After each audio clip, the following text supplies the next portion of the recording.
ஹல்லேலூயா, ஹல்லேலூயா, ஹல்லேலூயா. சத்தம் எப்படி இருக்கு? இல்லை, அதுக்காக இல்லை. சுவாசமுள்ள யாவும் கர்த்தரை துதிப்பதாக. நம்ம எல்லாருக்கும் சுவாசம் இருக்குன்னு நான் விசுவாசிக்கிறேன். சுவாசம் இல்லாதவங்க யாராவது இருந்தீங்கன்னா அவங்களுக்காக ஜெபிக்கலாம். ஆமென். நாம் நிற்பதும் நிர்மூலமாகாது இருப்பதும் அவருடைய சுத்த கிருபையாக இருக்கிறது. ஆமீனே வரலையே. நான் பேசிட்டு தான் இருப்பேன். நான் பிரசங்கம் பண்ணி நீங்கள் அமைதியாக கேட்டுட்டு போக வரல, உங்கள் கூட கொஞ்சம் பேசிட்டு போக வந்திருக்கேன். சரியா? ஆமேன். எது சொல்ல சொல்ல ஆமேனும் அல்லையும் வந்துகிட்டே இருக்கணும். அது எனக்கு இல்லை, யாருக்கு?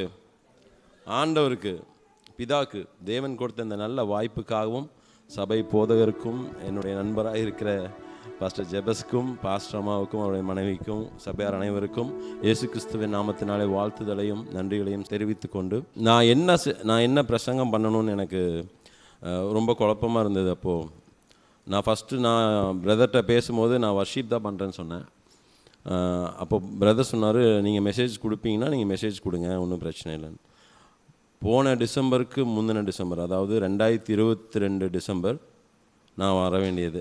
நான் வரேன்னு வாக்கு கொடுத்துருந்தேன், ஆனால் வர முடியல. இந்தியா வந்துட்டு ரொம்ப அவசரமாக நான் திரும்பி போக வேண்டிய சூழ்நிலை. அப்புறம் அதுக்கப்புறம் 2-3 தடவை வந்துட்டேன். ஆனாலும் வரும்போதெல்லாம் கால் பண்ணுவேன், ஆனால் என்னால் வர முடியாது. ஸோ இந்த தடவை நான் சொன்னேன், அது என்ன தடையாக இருந்தாலும் நான் கண்டிப்பாக வரேன். அவர் சொன்னார், எங்கள் சர்ச் ரொம்ப சின்ன சர்ச், ரொம்ப சின்ன ஆத்துமாக்கள் தான் வருவாங்க.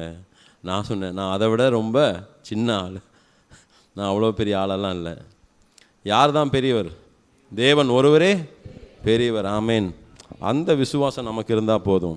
ஒரு சிறிய சாட்சியை நான் சொல்லிவிட்டு நாம் அப்படியே ஒரு சின்ன ஆராதனை பண்ணிவிட்டு நாம் வார்த்தைக்குள்ளாக கடந்து செல்லலாம். ஆனால் நான் என்ன பேசணும்னு நினச்சேனோ அது ஆராதனையில் பிரதரே நடத்திட்டார். அதுக்கப்புறம் ஒரு சாட்சி, அதுக்கப்புறம் அம்மாவுடைய சாட்சியும் சங்கீதமும். ஸோ இதெல்லாம் சேர்ந்து வந்து இதுதான் ஆவியானவருடைய அசைவாடுதல். ஆவியானவர் ஒரு விஷயத்தை சொல்ல வந்தாருன்னா எல்லாரையும் ஒருமனப்படுத்துவார். ஒரே சிந்தையாய், ஏக சிந்தை உள்ளவர்களாய் அவரை சந்தோஷப்படுத்துகிற காரியத்தை நம்ம என்ன பண்ணணும்? செய்யணும். ஆமேன். நம்ம சின்ன கூட்டம், நம்ம பெரிய பட்டணத்தில் இருக்கிறோம், அவங்க நல்லா படிச்சிருக்காங்க, அது எல்லாம் இல்லை. பரலோகம் போயிட்டால் எல்லாரும் ஈக்குவல் தான். என்ன சத்தமே காணுமே, உங்கள் விசுவாசமே இல்லை போல இருக்கே. ஹல்லேலூயா, ஹல்லேலூயா, ஆமேன். ஒவ்வொரு நாளும் உற்சாகத்தோட, முழு ஆத்மாவோடும், முழு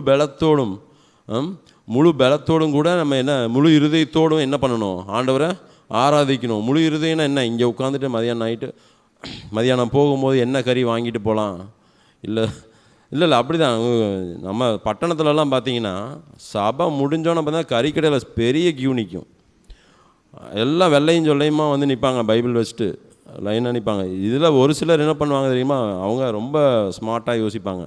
போகும்போதே பையை வந்து பாய்கிட்ட கொடுத்துட்டு போயிடுவாங்க. பாய் போட்டு வச்சுருங்க பாய், நான் வரும்போது பிக்கப் பண்ணிக்கிறேன் அப்படின்னு. அதான் சர்ச்சுக்கு நேரத்தில் போகிறாங்கன்னு பார்த்தா கறிக்கடைக்கு நேரத்தில் போய் கொடுத்துட்டு. இதுதான் இன்றைக்கு உள்ள கிறிஸ்தவங்கள். அம்மா சொன்னாங்க இல்லையா, ஞாயிற்றுக்கிழமை கிறிஸ்தவங்களா இருக்கக்கூடாதுன்னு போய் ஞாயிற்றுக்கிழமையாவது கிறிஸ்தவங்களா வாங்க. எவ்வளோ ஒரு சோகமான ஒரு நிலை. ஆனால் அப்படி இருக்கக்கூடாது. நம்ம எப்பவுமே உதாரணத்துவமாக இருக்கணும். ஆமேன். நம்ம பக்கத்தில் நம்ம வீட்டை சுற்றி எவ்வளோ புறஜாதி இருப்பாங்களா இல்லையா? ஓகே. அதாவது நம்மளை சுற்றி எவ்வளோ புறஜாதிகள் இருப்பாங்க. நம்முடைய வாழ்கிற வாழ்க்கை இருக்குது பார்த்தீங்களா, அதோட சாட்சி, அதை பார்த்து அவங்க மனம் திரும்பணும். ஹல்லேலூயா. நம்ம வாழ்கிற வாழ்க்கை வச்சா இவங்க கிறிஸ்தவங்களாக இருக்காங்க, இயேசுன்னு ஒரு கடவுளை கும்பிட்றாங்க, சபைக்கு போகிறாங்க வராங்க, எனக்கு அவங்களுக்கு ஒரு வித்தியாசமே இல்லை. பைப்பில் தண்ணி வருதுன்னா எனக்கு முன்னாடி போய் குடத்தை வச்சுட்டு சண்டை போடுறதுக்கு ரெடியாக இருக்கிறாங்க. இல்லை, இங்கே நம்ம சபையில் சொல்லலை, பொதுவாக சொல்கிறேன். அங்கெல்லாம் இருக்குது கொலாடி சண்டை. அப்புறம் சொந்தக்காரங்க கூடயே ஒரு ஒப்புரவு இல்லை, அவங்க கூடயே சண்டை. சபையில் எல்லாம் ஒரே சபைக்கு தான் போவாங்க. அவங்க பிடிக்காதவங்க வந்து இங்கே உட்காரக்கூடாதுன்னு அப்படியே ரெடியாக இருப்பாங்க. இப்படி வந்தோடனே ஒன்றா இவங்க சேரை மாற்றிடுவாங்க, இல்லைனா என்ன பண்ணுவாங்க தெரியாத மாதிரி இப்படி திரும்பிடுவாங்க. ஆராதனை இங்கே நடந்துகிட்ருக்கோம், அவர் இங்கே நடத்திட்டு பாரு, இவங்க இப்படி திரும்பி வம்பு கூறுவேன் இன்னும் அதிகமாக அன்பு கூறுவேன் போய் இப்போ என்ன மாறிடுச்சு? வம்பாக போயிடுச்சு. கிராமம் பட்டணம்லாம் இல்லை, மனுஷங்களாக பிறந்தா எல்லாருக்கும் என்ன தான் இருக்குது? பாடு இருக்குது. ஏதாவது ஒரு வகையில் சாத்தான் வந்து இடம் கொடுப்பான். நம்ம தனிமையாக இருந்தோன்னா, ஏவாள் தனிமையாக இருக்கும் போது தான் யார் உள்ளே பூந்தா? சாத்தான் உள்ளே பூந்தான். நம்ம தனிமையாக இருக்கும் போது நம்முடைய சிந்தை ரொம்ப முக்கியம். நம்ம சிந்திக்கிற சிந்தை இருக்க மனம் சிந்திக்குது இல்லைங்களா, அது ரொம்ப முக்கியம். அதுக்கு கொஞ்சம் கேப். நம்ம சிந்திக்கிறது சாத்தானுக்கு தெரியாது. அதையும் இன்றைக்கி இதை சொன்னாங்க, நம்ம வாயினால் அறிக்கிடும் போது சாத்தானுக்கு தெரிஞ்சிடும், ஓ இவன் கஷ்டத்தில் இருக்கிறான். தலைவரை பற்றி கூட சொன்னார், தேர்தல் சமயத்தில் அநேக வாக்குறுதிகளை கொடுத்துட்டு அதை நிறைவேற்றாமல் போகிறாங்க. அப்போது நான் என்னோட பர்சனல் எக்ஸ்பீரியன்ஸுக்காக நான் காமெடிக்காக சொல்லுவேன். அவர் உங்களுக்கு ஞாபகம் இருக்கான்னு தெரில, போன ஆட்சி தேர்தல் அப்போ சொன்னாங்க நமக்கு நாமே திட்டம்னு. ஞாபகம் இருக்கா உங்களுக்கு? நமக்கு நாமே திட்டம்னு ஒன்று கொண்டு வந்தாங்க. அந்த மாதிரி நான் கிறிஸ்தவங்களுக்குள்ள நமக்கு நாமே சத்ரு, நமக்கு நாமே சத்ரு. ஏன்னா இது விளையாட்டாக இல்லை. சாத்தானுக்கு நம்ம சிந்திக்கிற விஷயம் தெரியாது, ஆனால் நம்ம சொல்கிற வார்த்தை தெரியும். அப்போ நம்ம சொல்கிற வார்த்தையில் பலவீனங்கள் வரும்பொழுது நம்மளுடைய பலவீனங்கள் என்னென்னு சாத்தானுக்கு என்ன பண்ணும் தெரியும். அப்போ அது மூலியமாக என்ன பண்ணுவான்? நம்மளை ட்ராப் பண்ணிவிடுவான். ஸோ அப்போ நம்மளோட வாயின் வார்த்தை எப்படி இருக்கணும்? கவனமாக இருக்கணும். நம்மளுடைய சிந்தை கவனமாக இருக்கணும். இந்த சிந்தை கவனமாக இருந்துச்சுன்னா வாயின் வார்த்தை கவனமாக இருக்கும். வாயின் வார்த்தை கவனமாக இருந்தால் நம்மளோட செயலும் கவனமாக இருக்கும். ஓகேவா? நம்ம சொல்கிறத தான் செய்வோம், செய்கிறத தான் சொல்லுவோம். இது உலகத்தார் சொல்கிறது, ஆனால் அதுதான் உண்மை, அதுதான் உண்மையும் கூட. நம்ம என்ன சொல்கிறோமோ அதான். ஆனால் சிலவங்க சொல்கிறதையும் என்ன பண்ண மாட்டாங்க, வெறும் வாய் தான். வாயிலே என்ன சொல்லுவாங்க? வடை. நான் யோசிப்பேன், வாயிலே வடை சுட்டால் வாய் வெந்துடாதா அப்படின்னு, இல்லையா? அப்போது நான் துபாய் பட்டணத்துக்கு ஒரு ஆக்சிடென்டலாக தான் போனேன். போகிற பிளானே இல்லை, ஆண்டவர் தான் கொண்டு. எனக்கு பிடிக்காத ஊர் துபாய், ஆண்டோடைய சந்நிதியில் என்ன சொல்கிறேன். ஆனால் இன்றைக்கி அங்கே தான் என்னை கொண்டு போய் என்ன பண்ணியிருக்காரு, வச்சுருக்காரு. உன் நினைவுகள் என் நினைவுகள் அல்ல, என் வழிகள் உன் வழிகள் அல்ல. ஆண்டவர் ஒரு திட்டம் வச்சுட்டாருன்னா அதை நிறைவேற்றிடுவார். அவங்க பாடினாங்க இல்லையா, தாயின் கருவில் உருவாவதுக்கு முன்னே, என் தாய் உருவாவதுக்கு முன்னே என் கருவை கண்டீர். நம் தாயின் கருவில் உருவாவதுக்கு முன்னே நம்ம கருவை கண்டுட்டாருன்னா நமக்குன்னு ஒரு சித்தத்தை வச்சுருப்பார். ஆனால் இன்றைக்கி கிறிஸ்தவங்களுடைய சிந்தை என்னென்னா, பணங்காசு பெற்றுட்டா ஆசீர்வாதத்தை பெற்றுட்டோம். முதலாவது தேவனுடைய ராஜ்யத்தையும் அவருடைய நீதியும் தேடுங்கள், அப்பொழுது இவைகளெல்லாம் உங்களுக்கு கூட கொடுக்கப்படும். தேவ சமாதானம் வேணும். தேவ சமாதானம் இல்லாத ஒரு வாழ்க்கை, நீங்கள் எவ்வளோ கோடி வந்தாலும், இன்றைக்கி பாருங்கள் சாட்சி கூட அதுதான். எவ்வளோ பணம் ஆஸ்தி இருந்தாலும் பணம் இல்லாதவனுக்கு பண பிரச்சனை, பணம் இருக்கிறவனுக்கு சமாதான பிரச்சனை. நமக்கு என்ன பிரச்சனைன்னு நமக்கே தெரியல. சிலவங்களுக்கு என்ன கேட்டால் என்னன்னே தெரியலிங்க. இப்படி தான் போகுது லைஃபு. அப்போது பகுத்தறிகிற ஒரு அறிவு நமக்கு வேணும். அது கொடுத்துருக்கார் ஆண்டவர். ஆவியானவர் தெளிந்த புத்தி உள்ளவர், ஆவியின் அபிஷேகத்தை பெற்றவங்கள். ஆவியானவர் நம்ம கூட இருக்கும் பொழுது ரொம்ப தெளிவாக நம்மளை நடத்துவார். இட் டசன்ட் மீன் தட் உங்கள் ஃபினான்ஷியலி நீங்கள் க்ரோ ஆகிட்டே போவீங்க, இல்லை. ஒரு ஃபினான்ஷியலி க்ரோவான ஒரு ஐஸ்வர்யவன் ஏசப்பாட்டை கேட்குறாங்க, என்ன ஆண்டவரே நான் எல்லாத்துலேயும் கரெக்டாக இருக்கேன், இதுக்கு மேலே நான் என்ன செய்யணும்? உன் சொத்தை எல்லாம் விற்று தரித்திரருக்கு கொடு. முடியாதுன்னு போயிட்டாப்புல. ஆனால் இன்றைக்கி அதே மாதிரி நான் எல்லாத்துலேயும் கரெக்டாக இருக்கேன்னா ஆண்டவர் சொத்தை எல்லாம் கொடுத்தா, என்கிட்ட எதுங்க சொத்து, நானே குடியிருக்க வீடு இல்லாமல், நான் அப்படி தான் இருக்கேன், குடியிருக்க வீடு இல்லாமல் நாடோடி மாதிரி அலைஞ்சிட்ருக்கேன். அப்படின்னா இதை சொத்தை மட்டும் மீன் பண்ணல. ஒரு ஸ்டேஜில் நம்ம எல்லாவற்றிலும் ஆண்டவருடைய கற்பனைகளை கீழ்ப்படிந்து நம்ம நடக்கும் பொழுது நம்ம சரியாக இருக்கோம். What next? அடுத்தது என்ன? மற்றவர்களுக்காக பரிந்து பேசுவது, மற்றவர்களுக்காக தாகமாக ஜெபிக்கிறது. நம்மகிட்ட கொடுக்கறதுக்கு என்ன இல்லை, பொருட்கள் இல்லை. ஆனால் நம்மளால் இயன்ற உதவிகளை ஜெபத்தின் மூலமாக நாம் பெற்றுத்தர முடியும். எவ்வளோ பேர் விசுவாசிக்கிறீங்க? அப்படித்தான் நான் பெரிய கடன் பிரச்சனையில் இருக்கும் போது நான் துபாய் போய் 3 மாதம் வேலையே கிடைக்கல. கிடைச்ச வேலையும் ரொம்ப கம்மி சம்பளம். அது இந்தியா காசுக்கு மாற்றி பார்த்தோம்னா பெரிய சம்பளம், ஆனால் துபாய் காசுக்கு அது ரொம்ப கம்மி சம்பளம். அதை வச்சு என்னால் ஒன்றும் பண்ண முடியாதுன்னு அந்த வேலைக்கு நான் போகல. அப்புறம் என் ஃப்ரெண்டு ரியல் எஸ்டேட்டில் ஜாயின் பண்ணலாவான்னு சொல்லி கூப்பிட்டான். எனக்கு எதுவும் தெரியாது அதை பற்றி, ஆனால் அது கொஞ்சம் ப்ரொஃபஷ்னல் வேலைங்கிறனால நிறையா படிக்க வேண்டியதாக இருந்தது. எனக்கு ரொம்ப கஷ்டமாக இருந்துச்சு. ஆனால் ஆண்டவர் என் கூட இருந்தனால கொஞ்சம் படித்து அந்த வேலையை கற்றுக்கிட்டு 1 வருஷம் சம்பளமே இல்லாமல் ஒரு நாட்டில் நான் வாழ்ந்தேன். என் மனைவி குழந்தைகள் கோயம்புத்தூரில் இருந்தாங்க, சாப்பாட்டுக்கு வழி இல்லை. 1.5 வருஷம் நான் வாடகை கொடுக்கல. எந்த ஹவுஸ் ஓனராவது ஒத்துக்குவாங்களா? ஆனால் அந்த ஹவுஸ் ஓனருக்காக நான் கர்த்தரை ஸ்தோத்திரிக்கிறேன். அவங்க அவ்வளோ சப்போர்ட்டிவாக இருந்தாங்க. இதெல்லாம் மனுஷன் மூலியமாக நடக்கும்னா நடக்காது, எல்லாம் அவர் ஒருத்தர் தான். அப்போது ஒரு பாஸ்டர்கிட்ட ப்ரேயர் பண்ண போனப்போ ஒரு பெரிய ஊழியக்காரர் அவர் வந்து என்கிட்ட ப்ரேயர் பண்ணும்போது சொன்னார், பிரதர் நீங்கள் இப்போ வரைக்கும் இருக்கிறது யாருடைய பலத்தினாலும் இல்லை, ஆண்டவர் மாத்திரம்தான். ஆனால் நான் பல நேரத்தில் சந்தேகப்படுவேன், பயங்கர சந்தேக புத்தி. அது எப்படி நடக்கும், இது எப்படி நடக்கும்? ஆனால் அது நமக்கு நடக்கும்போது தான் தெரியும். கரெக்டாக ஒரு வருஷம் கழித்து ஒரு சின்ன பிஸ்னஸ் டீல் க்ளோஸ் ஆச்சு. என் மொத்த கடனும் அடைஞ்சிருச்சு. ஆமேன், ஹல்லேலூயா. அப்போ நான் ஒரு முடிவு பண்ணேன், ஆண்டவரே நான் பிறந்து வளர்ந்து எவ்வளவோ சத்தியங்களை கேட்டும் நான் என்ன இல்லை, உங்களுக்குள்ளே உறுதியாக நிற்கலை. கர்த்தருடைய பலத்த கரத்திற்குள் நீங்கள் அடங்கி இருக்கும் பொழுது உங்கள் வாக்குத்தத்தத்தை நீங்கள் சுதந்திரித்து கொள்ள சகலவித அதிகாரமும் நமக்கு கொடுக்கப்பட்டிருக்கு. நம்ம வாக்குத்தத்தம் கிடச்சிருச்சு, ஆசீர்வாதம் வரப்போகுதுன்னு ஜாலியாக நம்ம பாட்டுக்கு ஊர் சுற்றிட்டு இருந்தோம்னா எப்படி வரும் ஆசீர்வாதம்? ஆனால் இன்றைக்கி பல கிறிஸ்தவங்கள் அப்படி தான். சபைக்கு போனால் ஆசீர்வாதமான வார்த்தையை கேட்கணும், எங்கே போனாலும் ஆசீர்வாதமான வார்த்தை. அவங்கள வந்து பரிசுத்த வழிக்கு நேராக சரிப்படுத்துகிற ஒரு சத்தியத்தை கேட்டாங்கன்னா அவங்க கோச்சிக்கிட்டு என்ன பண்ணுறதில்ல, சபைக்கு வர்றதில்ல. சபைக்கு வர மாட்டேன்றாங்க, வேறு சபையை மாற்றிக்கிறாங்க. இப்படியே சபை மாற்றி போயிட்டு ஒரு ஸ்டேஜில் ஆண்டவரை விட்டே விலகி போயிடுறாங்க. ஸோ நம்ம பொறுமையோடு கர்த்தருடைய பாத்தில் காத்திருப்பது ரொம்ப அவசியம். ஆமேன். ஒரு சிறிய பாடலை பாடி நாம் தேவனுடைய வார்த்தைக்குள்ளாக நாம் கடந்து செல்லலாம். நம்முடைய தனிமையின் பாதையில் எவ்வளவோ கஷ்டங்கள் இருந்தாலும் நஷ்டங்கள் இருந்தாலும், யார் நம்ம பிரசங்கம் பண்ணும் போதெல்லாம் எப்பவும் இதே டயலாக் தான் கேட்குறோம், இதே தான் பேசுகிறோம். ஆனால் என் வாழ்க்கையில் என்ன நடக்க மாட்டேங்குது, எதுவுமே நடக்க மாட்டேங்குது. நடக்கும், எப்போ நடக்கும்? அவர் ஒரு நேரத்தை குறித்து வச்சிருக்கார். நாம் இம்மட்டுமாய் ஜீவனோடு இருப்பது அவருடைய சுத்த கிருபையாக இருக்கிறது. நாம் தசமபாகம் கொடுக்குறோமா? கரெக்டாக தசமபாகம் கொடுக்குறோமா? நம்ம தசமபாகம்னா என்ன நினைப்போம்? ஆண்டவர் கொடுத்த நன்மைகள்லேருந்து ஒரு பாகத்தை கொடுக்கிறது. அப்போது ஆண்டவர் நமக்கு இம்மட்டுமாய் நம்மளை ஜீவனோடு வைத்திருக்கிறது அவர் கொடுத்த கிருபை அல்லவா, அவர் நமக்கு செய்கிற நன்மை அல்லவா. அதுலேருந்து நம்ம தசமபாகம் கொடுக்கணும் அல்லவா. எப்படி கொடுப்போம்? ஒரு நாளைக்கு எவ்வளோ மணி நேரம்? 24 மணி நேரத்தில் 10% எவ்வளோ? 2 மணி நேரம் 40 நிமிஷம். அதை யாருக்கு கொடுக்கணும்? முதலாவது அதை ஆண்டவருக்கு கொடுக்கணும். காலையில் 1 மணி நேரம், சாயங்காலம் 1 மணி நேரம். இடப்பட்ட வேலையில் உங்களுக்கு எப்போ கேப் கிடைச்சாலும், அம்மா சொன்னாங்க இல்லையா, எப்பொழுதும் நீங்கள் சபைக்கு வரும்போது மட்டும்தான் ஆராதிக்கணும்னு இல்லை. நான் இப்படி வெளியே இறங்குனா என்ன பண்ணணும்? அந்த வார்த்தையிலே போகணும், வார்த்தையிலே நிற்கணும்.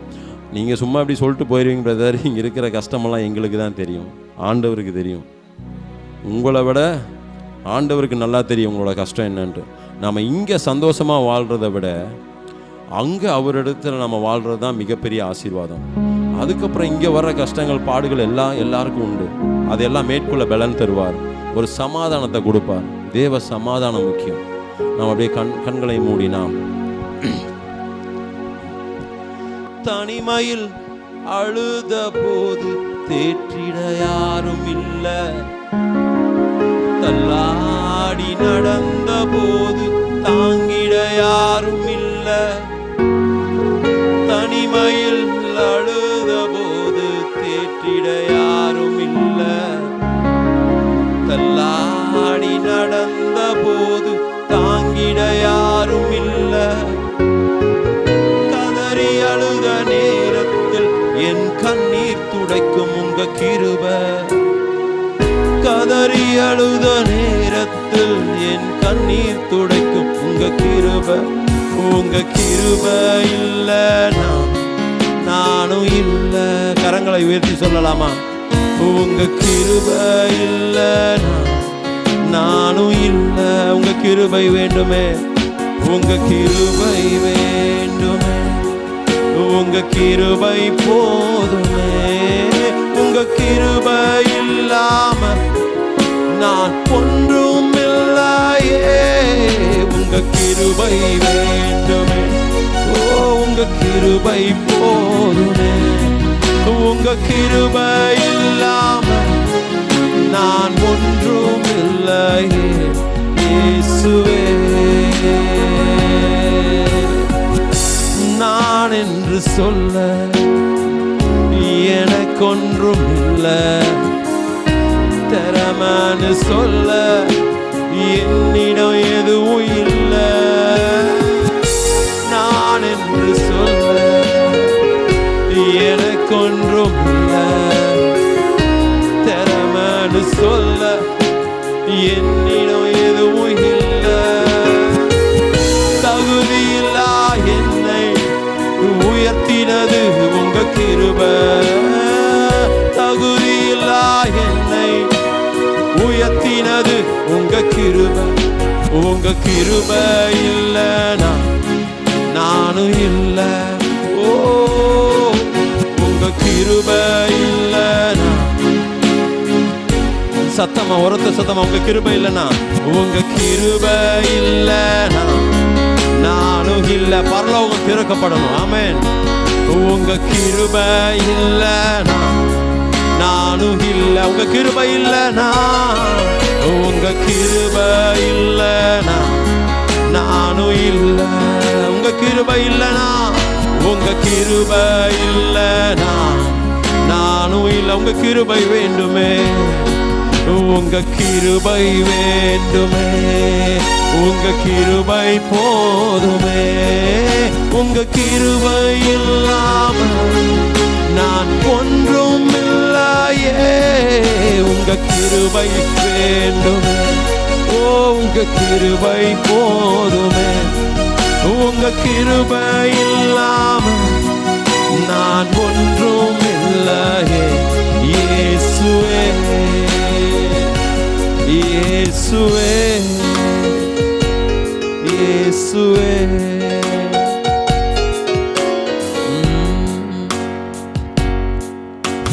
வாரும் தூய ஆவியே,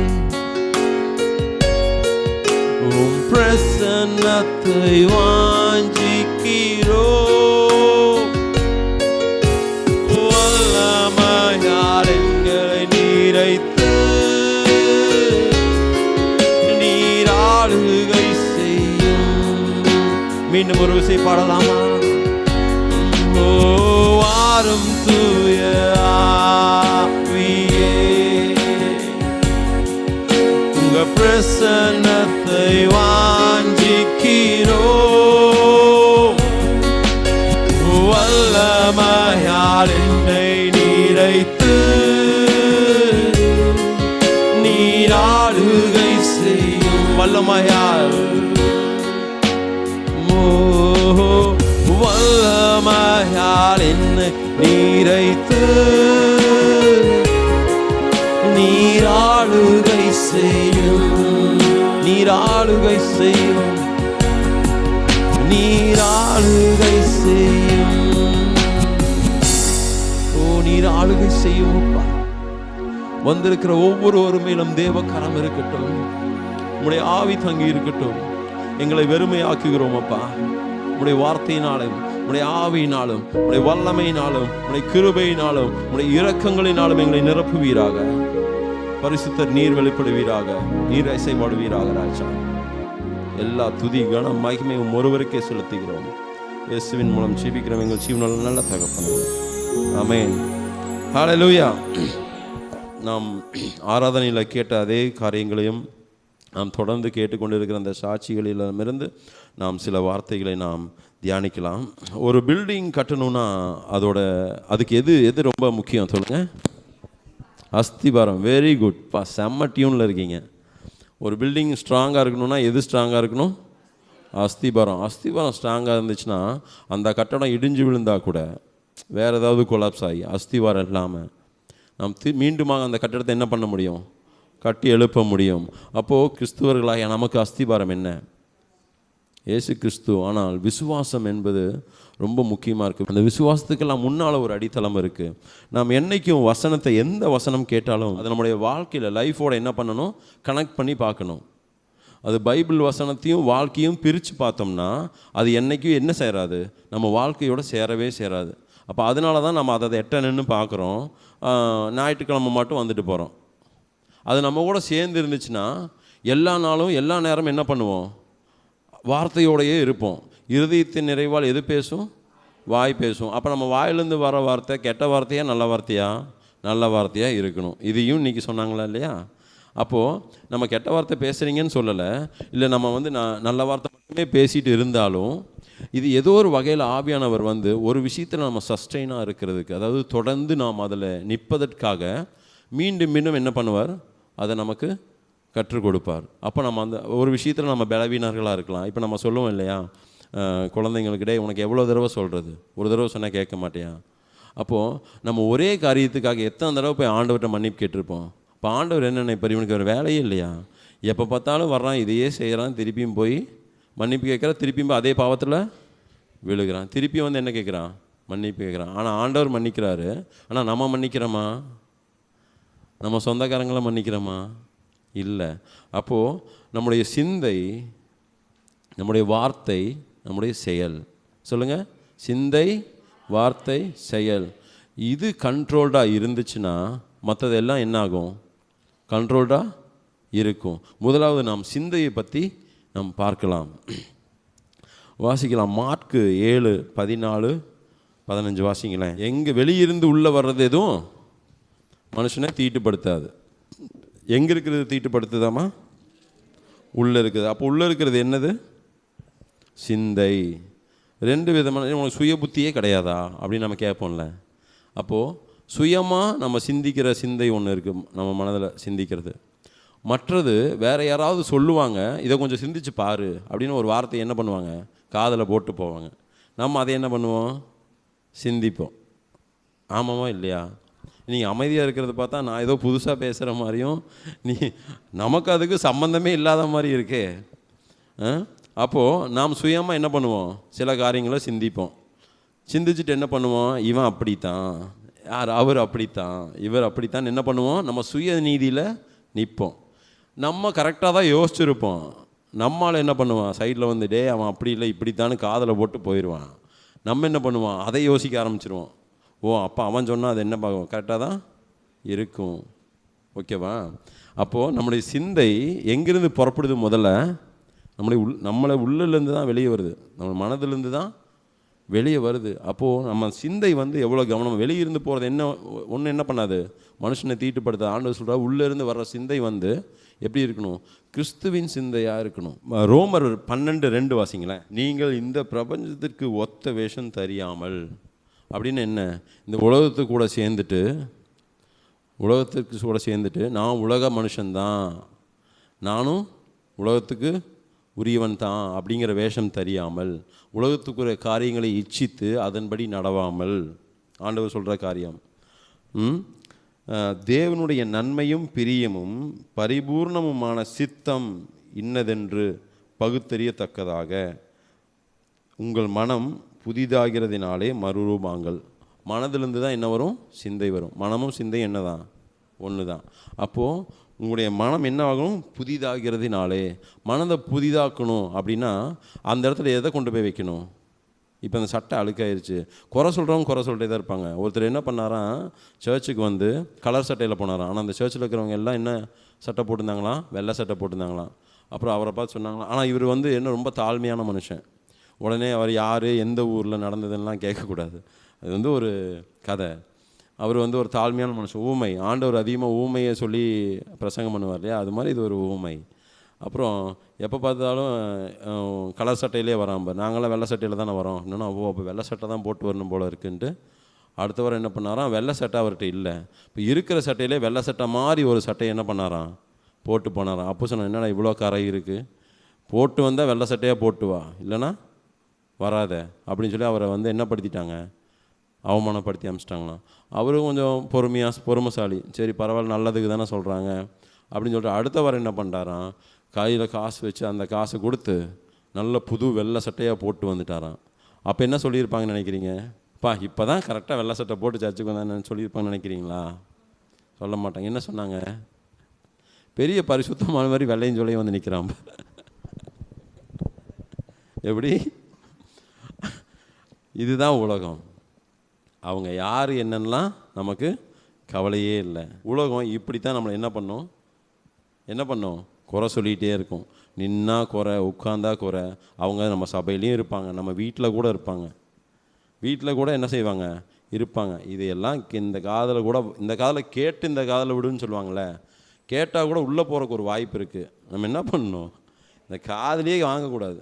அப்படியா ஸ்தோத்திரம் பிரதன்ட்டு நம்ம பாட்டுக்கு போயிட்டே இருக்கணும். அப்போ நம்ம சிந்தையில் எதை செலுத்தணும், அப்போ அந்த சிந்தையை புதியதாக்கணும்னா பழைய எல்லாம் களைஞ்சிட்டு ஆண்டவருடைய வார்த்தையை தியானிக்கிறவர்களாக என்ன பண்ணணும், மாறணும்.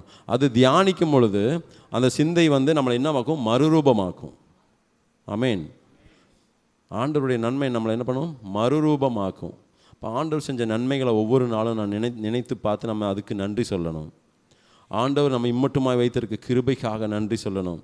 நல்ல சபையை கொடுத்துருக்கிறார், அதற்காக நன்றி. நீங்கள் ஒரு சின்ன குடும்பமாக, சின்ன ஒரு கூட்டமாக, ஒரே குடும்பமாக இருப்பதை பார்ப்பதற்கு ரொம்ப சந்தோஷமாக இருக்குது. பெரிய சபை 1000 பேர் வருவாங்க, யார் பக்கத்தில் இருக்கிற யாருன்னு பக்கத்தில் இருக்கிறவங்களுக்கு தெரியாது.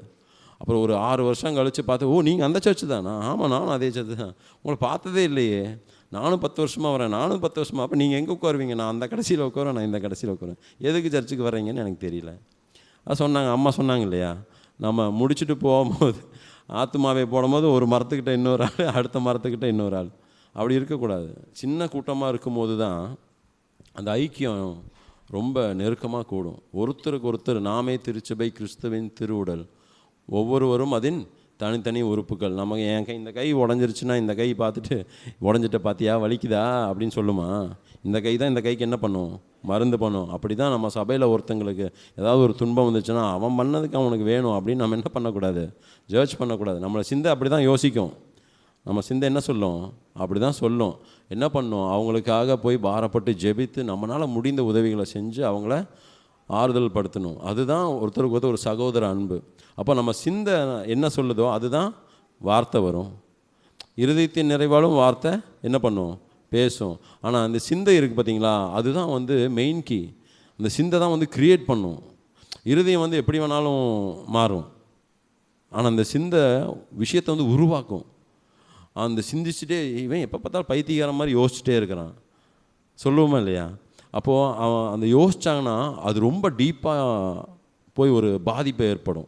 அப்போ அந்த சிந்தையில் நம்ம ரொம்ப கவனமாக இருக்கணும். அதை பற்றி பிலிப்பியர் 4:7 வாசிக்கலாமே.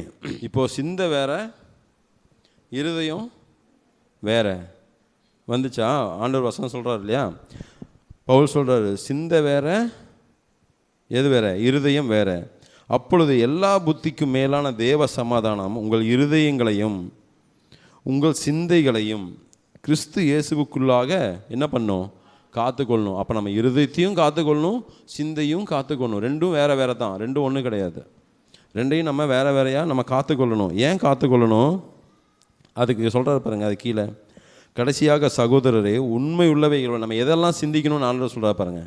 உண்மை உள்ளவைகள் எவைகளோ, ஒழுக்கம் உள்ளவைகள் எவைகளோ, நீதி உள்ளவைகள் எவைகளோ, கற்புள்ளவைகள் எவைகளோ, அன்புள்ளவைகள் எவைகளோ, நற்கீர்த்தி உள்ளவைகள் எவைகளோ, புண்ணியம் எதுவோ, புகழ் எதுவோ, அவைகளையே சிந்தித்து கொண்டிருங்கள். இதில் ஏதாவது ஒன்றாவது நம்ம சிந்திக்கிறோமா? இல்லை, சும்மா இதுக்காக கேட்குறேன். சிந்திப்போம் கண்டிப்பாக. அது எப்படி சிந்திக்காமல் இருப்போம்? ஒன்றாவது நம்ம சிந்திக்க தான் செய்வோம். ஆனால் இது எல்லாத்தையும் என்ன பண்ணணும், சிந்திச்சா நமக்கு நேரம் பத்தாது. அடுத்தது ஆமாம் கண்டிப்பாக. அப்போது நம்ம எதில் பிஸியாக இருப்போம், இதில் பிஸியாக இருப்போம். அப்போ கண்டதை சிந்திக்கிறதுக்கு நமக்கு என்ன இருக்காது, டைம் இருக்காது. அப்போ தேவையில்லாத விஷயத்துக்கு நம்ம இடம் கொடுப்போமா? சாத்தான் உள்ளே வர பார்ப்பானா? வர முடியாது.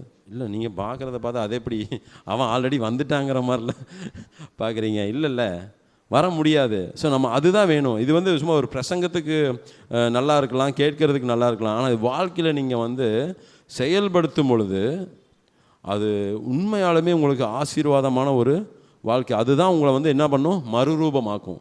சிந்தையில் புதிதாக சிந்திக்கணும்னா இதை தான் சிந்திக்கணும். இதை சிந்திக்கும் போது ஆண்டவர் என்ன சொல்கிறார், உங்கள் வாழ்க்கை நீங்கள் மறுரூபமாக்கப்படுவீர்கள். மறுரூபம்னா என்ன? அதாவது ஒரு பழம் இருக்குது. என்ன பழம் சொல்லுங்கள், ஏதாவது ஒரு பழம் சொல்லுங்கள். ஜூஸ் போடுற மாதிரி பழம் சொல்லுங்கள். ஆப்பிள் பழமா? சரி, அந்த ஆப்பிள் பழம் இருக்கா? அந்த ஆப்பிள் பழத்தில் எல்லா சத்தும் இருக்குது, ஓகேவா, எல்லாமே இருக்குது. அது ஒரு பழமாக இருக்குது. அது மிக்சியில் போட்டு அடித்ததுக்கப்புறம் ஜூஸ் ஆயிடுதா? அப்போது இப்போவும் அது ஆப்பிள் தான், அதுவும் ஆப்பிள் தான். ஆனால் இது ஆப்பிள் பழமாக இருந்தது, அங்கே ஜூஸாக மாறிடுச்சு. பட் அதோட குணநலம்லாம் சேம் தானே. ஆனால் ரூபம் தான் என்ன ஆயிருக்கு, மாறி இருக்குது. ஆனால் அது ஆப்பிள் தான். அதில் இருக்கிற நல்ல விஷயம் அப்படியே இருக்குது.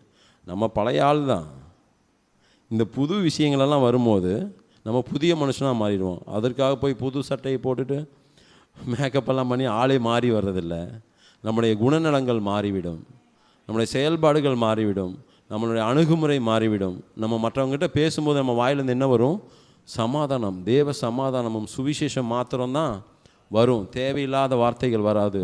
பொறுமையோடு காத்திருப்போம். நீங்கள் கோவப்பட்டாலும் என்ன பண்ணாதீங்க, பாவம் செய்யாதீங்க. நம்ம பாவம் செஞ்சுட்டு தான் கோவமே படுவோம். ஆமாவா இல்லைங்களா? இல்லை, இப்போ நான் என்ன எங்கே போய் பேசினாலும், நான் அவ்வளோ பெரிய பிரசங்கியாரெலாம் இல்லை, நான் அதிகமாக இல்லை. பட் ஒரு சில இடத்துல பேசுனதுனால வீட்டில் முதல்ல பிரசங்கம் வீட்டில் தான் பண்ணுவேன். இப்போ நீங்கள் அந்தமாதிரி வீட்டில் பண்ணும்போது முதல்ல அதை யாருக்கு எடுத்துப்பேன்னா எனக்குன்னு எடுத்துப்பேன். அப்புறம் மற்றவங்களுக்கு காதுள்ளவர்கள் கேட்க கடவர்கள்னு சொல்லி நான் என்ன பண்ணிடுவேன், அதோட ஸ்டாப் பண்ணிடுவேன். நீங்கள் ரெண்டாவது என்ன பண்ணணும், எல்லா வாரமும் வரீங்க, வசனம் கேட்குறீங்க, அதுக்கப்புறம் போகிறீங்க. எவ்வளோ பேர் அந்த வசனத்தை அந்த வாரம் ஃபுல்லாக தியானிக்கிறீங்க? இந்த வாரம் பாஸ்டர் ஒரு பிரசங்கம் பண்ணியிருக்காரு. பாஸ்டர் பண்ண பிரசங்கத்தை அந்த வாரம் ஃபுல்லாக நான் தியானிச்சுட்டு அடுத்த வாரம் புதிய வார்த்தைக்காக ஆயத்தமாக நான் வந்தேன் பிரதர் அப்படின்னு எத்தனை பேர் சொல்ல முடியும்? வேறு காட்டு வேலைக்கு போனாலும் இவங்க பேசின வார்த்தைகள் நம்ம மனசில் இருக்கும் இல்லையா? நீங்கள் அதை சிந்திக்கலாம். நம்ம உட்காந்து சிந்திக்கிறதுனா நம்ம உட்காந்து பைபிளும் கையுமா உட்காந்து அப்படியே எழுதுறதில்ல. நம்மளுடைய ஜப கூட்டத்துலேயும் வீட்டில் குடும்ப ஜபம் பண்ணுவோம் இல்லைங்களா? நம்ம ஒரு நாளைக்கு ஒரு தடவையாவது ஜபம் பண்ணுவோம்ல. ஜபம் பண்ணுவோமா? பைபிள் படிப்போமா? அப்போ படிக்கும் போது அந்த வசனங்களை தியானிக்க அது நம்ம உள்ளத்தில் என்ன பண்ணும்? கிரியை செய்யும். ஆனால் என் ஒய்ஃப்கிட்ட கேட்பேன், நான் அந்த வாரம் விட்டுருவேன். இந்த வாரம் வந்து பிரசங்கம், நல்ல பிரசங்கம், யாராவது வெளியேருந்து வருவாங்க பிரசங்கம் பண்ணுவாங்க, அன்னைக்கு விட்டுருவேன். ஏன்னா அன்னைக்கு கேட்டால் சொல்லிடுவாங்க. 2 நாள் கழித்து கேட்பேன், கரெக்டாக செவ்வாய்க்கிழமை கேட்பேன், இந்த வாரம் என்ன பிரசங்கம் பண்ணாங்க இந்த வாரம் அப்படின்னு யோசிப்பாங்க ஒய்ஃபு. ஆனால் குடும்ப ஜெபம் பண்ணுவாங்க, பைபிள் படிப்பாங்க, எல்லாம் பண்ணுவாங்க. பண்ண பிரசங்கத்தை மறந்துடுவாங்க. அப்புறம் எப்படி வார்த்தை நிற்கும்? இப்போ ஒரு கல்யாணத்துக்கு போனோம், சொந்தக்காரங்க கல்யாணத்துக்கு, என்ன சாப்பாடு போட்டாங்க? பீஸே வைக்கல பிரதர், வெறும் குஸ்காவை தான் போட்டேன். அது எப்போ சொல்லுவோம்? 5 வருஷம் கழித்து வேறவனுக்கு அது கல்யாணம் நடக்கும். அந்த கல்யாணத்தில் போய் சொல்லுவான், அவன் கல்யாணத்தில் போட்டான் சோறு கறியே இல்லை, வெறும் குஸ்கா தான் போட்டேன், 500 ரூபா மொய் வச்சது வேஸ்ட்டாக போச்சு. ஆனால் அதை ஞாபகம் வச்சுருக்க நம்ம வசனத்தை என்ன பண்ணிடுறோம்? விட்டுரும். பல நாட்களில் நம்முடைய ஆசீர்வாதத்துக்கு தடை யார்? நம்ம தான். நம்முடைய சிந்தை புதிதாகும் பொழுது நாம் மறுரூபமாக்கப்படுவோம். நம்முடைய மறுரூபமாக்கப்படும் பொழுது நம்முடைய வாழ்க்கை மாறும். வாழ்க்கை மாறும் பொழுது ஆசீர்வாதங்கள் தானாக தேடி வரும். நம்ம எதை தேடியும் ஓடவே வேண்டாம். நம்முடைய ஆண்டவர் யார் தெரியுங்களா? வல்லமை உள்ள தேவன். நம்ம அவரை ஆராதிக்க வந்திருக்கோம். நம்ம அப்போ அவ்வளோ ஒரு விசுவாசத்தில் உறுதி உள்ளவர்களாக அந்த விஷயத்தில் நம்ம ஸ்ட்ராங்காக இருக்கணும். இன்னொரு வசனம் கூட நம்ம வாசிக்கலாம். பிலிப்பியர் 2:1-5 வாசிங்களேன். ஆமேன். ஸோ அப்போது சிந்தையை குறித்து ரொம்ப தெளிவாக இங்கே வசனம் சொல்லுது. இப்போ எனக்கு கிடைச்ச ஒரு சின்ன வெளிப்பாடில் ஆண்டவர் வந்து எனக்கு சொல்லணும்னு சொல்லக்கூடிய காரியங்களை நான் சொல்கிறேன். நீங்கள் என்ன பண்ணுங்கள், வீட்டில் போய் என்ன பண்ணணும்? இந்த வசனங்களை தியானிக்கணும். நீங்கள் வாசித்து தியானிக்கும் போது ஆண்டவர் உங்களுக்கு புதிய ஒரு வெளிப்பாட்டை கொடுப்பார். நானும் இத்தனை நாளாக வாசிச்சுட்டு தான் இருக்கேன், ஒன்றும் தர மாட்டேங்கிறார் பிரதர் அப்படின்னா நமக்கு அந்த இன்வால்மெண்ட் வேணும். நமக்கு அந்த முழு சிந்தையோட அதான் முழு சிந்தை. அந்த சிந்தையை அங்கே ஒப்பு கொடுக்கணும். நம்ம வேதம் அப்படி நம்ம வாசிக்கும் பொழுது வேறு எந்த காரியமும் நம்ம மைண்டை க்ராஸ் பண்ணக்கூடாது. அப்போது கிறிஸ்துவுக்குள் யாதொரு ஆறுதலும், அன்பினாலே யாதொரு தேறுதலும், ஆவியின் யாதொரு ஐக்கியமும், யாதொரு உருக்கமான பட்சமும் இரக்கங்களும் உண்டானால் நீங்கள் என்ன சிந்தையாக இருக்கணும்? ஏக சிந்தைனா என்ன? ஏகமாய் ஒன்றாய் எல்லாருக்கும் என்ன சிந்தை இருக்கணும்? ஒரே சிந்தை இருக்கணும். அந்த சிந்தை ஏக அன்புள்ளவர்களுமாய் இருந்து இசைந்து ஆத்துமாக்களாய் ஒன்றையே சிந்தித்து என் சந்தோஷத்தை நிறைவாக்குங்கள். ஏக சிந்தை. அது எப்படி? நான் சிந்திக்கிற மாதிரி அவங்க எப்படி சிந்திப்பாங்க? அவங்க சிந்திக்கிற மாதிரி இவங்க எப்படி சிந்திப்பாங்க. எல்லாரும் போய் வீட்டில் வசனத்தை தியானித்தா சிந்திப்பாங்க. இப்போ நான் ஒரு விஷயத்தை இன்றைக்கி நான் பேசணுன்னு ஆண்டவர்கிட்ட ஜெபம் பண்ணி நான் வரேன். அதே தான் அவர் என்ன பண்ணார்? வர்ஷிப் பண்ணார். அதே தான் சாட்சியாக நிற்குது. அதே தான் அம்மாவும் சொல்கிறாங்க. அப்போது ஏக சிந்தை உள்ளவர்களாக யார் ஏற்படுத்துகிறா? ஆவியானவர் ஏற்படுத்துவார். அது நம்மளோட வேலை கிடையாது. விதைக்கிறது மட்டும்தான் நம்ம வேலை. விளையை செய்கிறவர் யார்?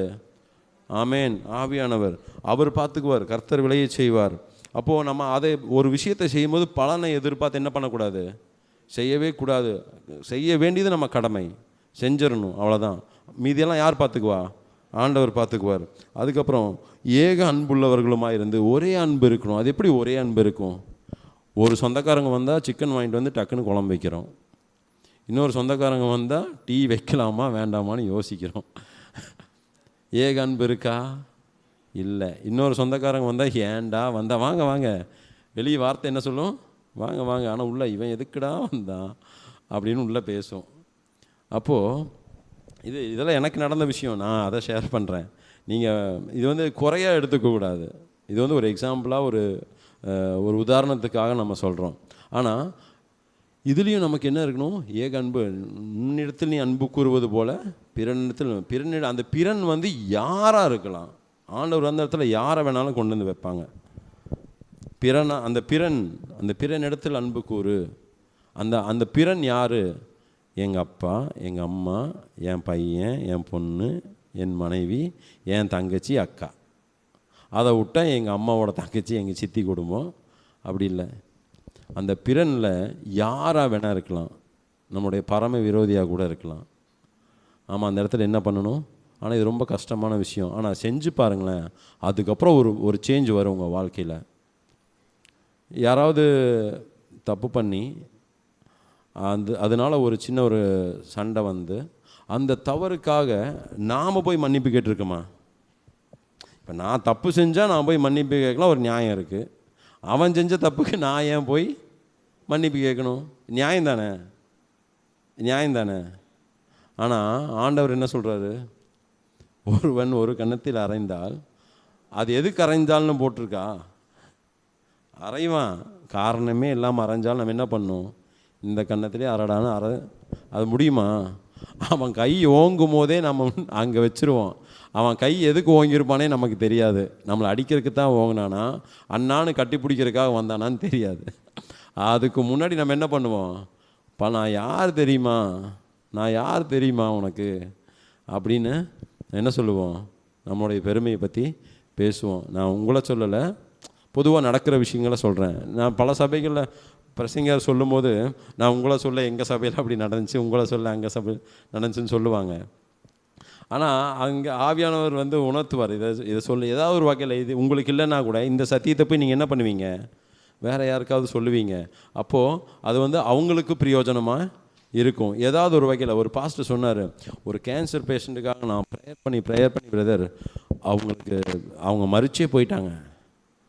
அப்போது நான் ஒரு முடிவெடுத்தேன், ஆண்டவரை இனி நான் என்ன பண்ண மாட்டேன், கேன்சர் பேஷண்ட்டுக்கு ப்ரேயர் பண்ணவே மாட்டேன். ஆனால் நீங்கள் தான் அற்புதமே செய்யலையே.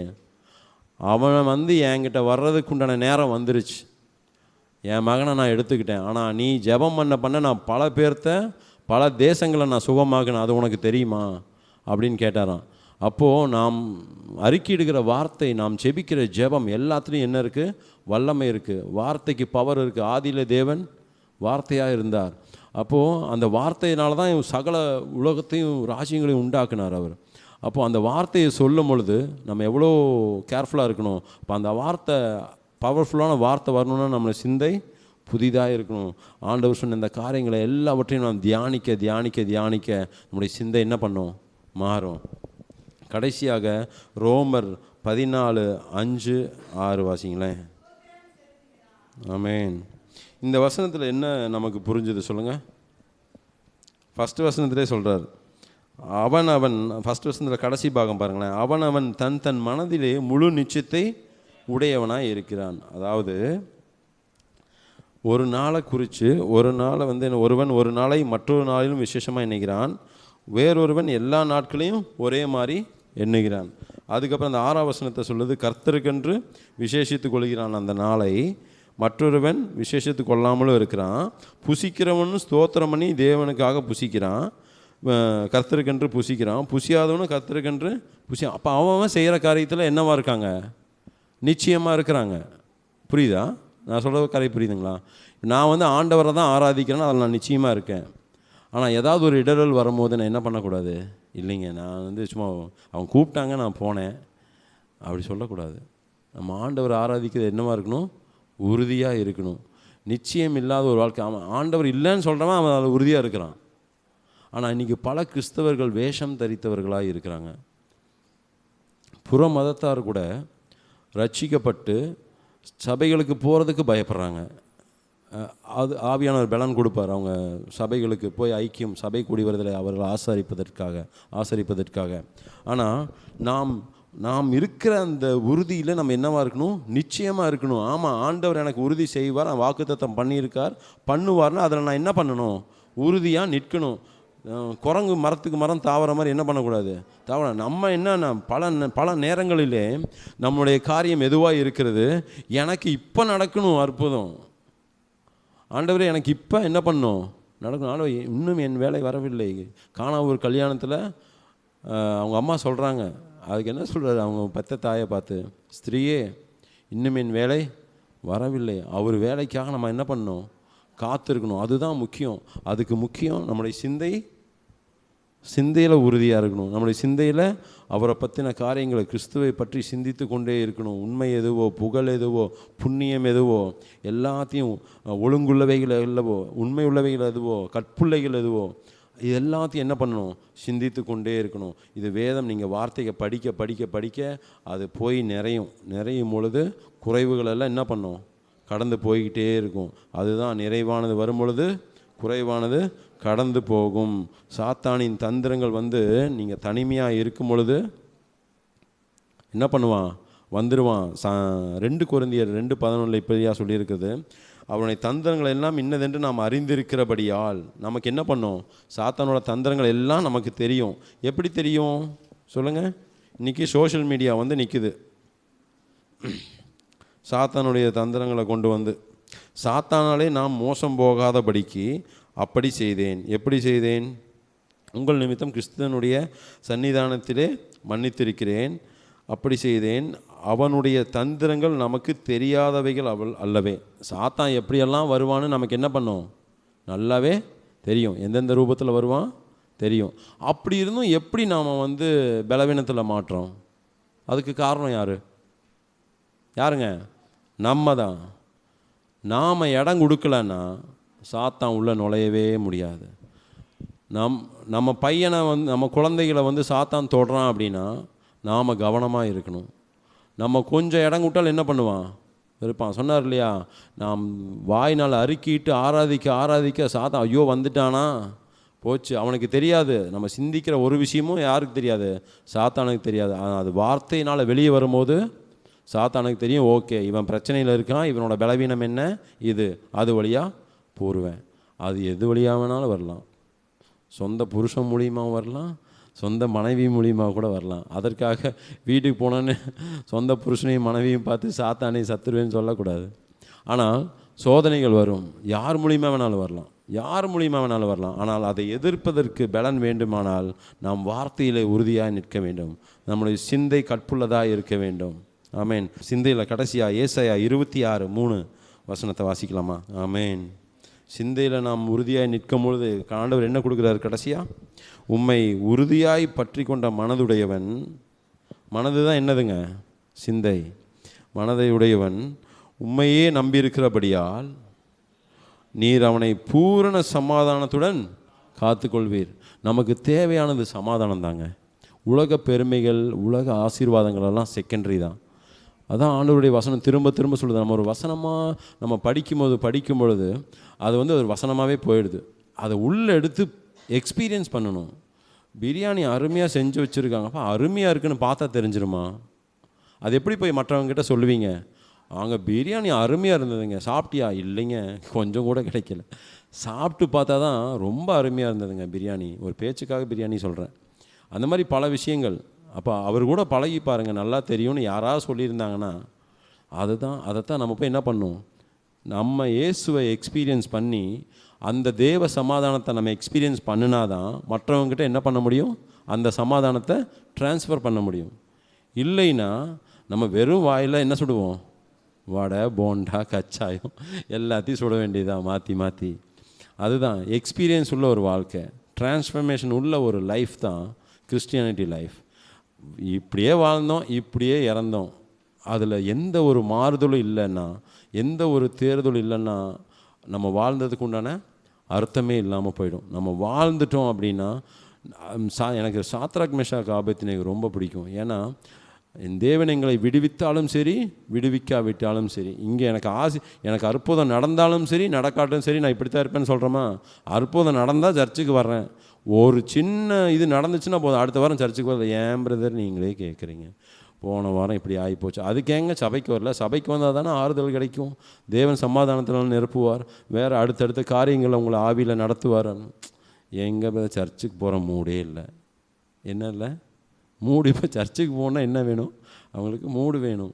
மூடு இருந்தால் தான் சர்ச்சுக்கே போகிறாங்க. அப்போது உண்மையான அன்பு எங்கே இல்லாமல் போச்சு? கிறிஸ்தவர்களிடத்தில் இல்லாமல் போயிடுச்சு. அந்த உண்மையான அன்பை நாம் ருசித்தவர்களானால் நம்முடைய சிந்தை புதிதாக இருக்கும். நாம் புதிதாக இருந்தோமானால் பூர்ண சமாதானத்தோடு தேவன் நம்மை காத்துக்கொள்வார். ரெண்டாவது, நம் வார்த்தைக்குள்ளாக கடந்து சொல்லலாம். வார்த்தைக்கு என்ன இருக்குது சொன்னேன்? வல்லமை. வார்த்தைக்கு பவர். அது சந்தேகத்திலே சொல்கிறாங்க. அப்பா கரெக்டாக, அப்பா நான் கரெக்டாக சொல்லிட்டேன். வார்த்தைக்கு பவர் இருக்குது. பவர் இருக்கா இல்லையா? அது சொல்கிறதுலையே பவர் இல்லையே. இப்போ சொல்லுங்க, வார்த்தைக்கு பவர் இருக்கா?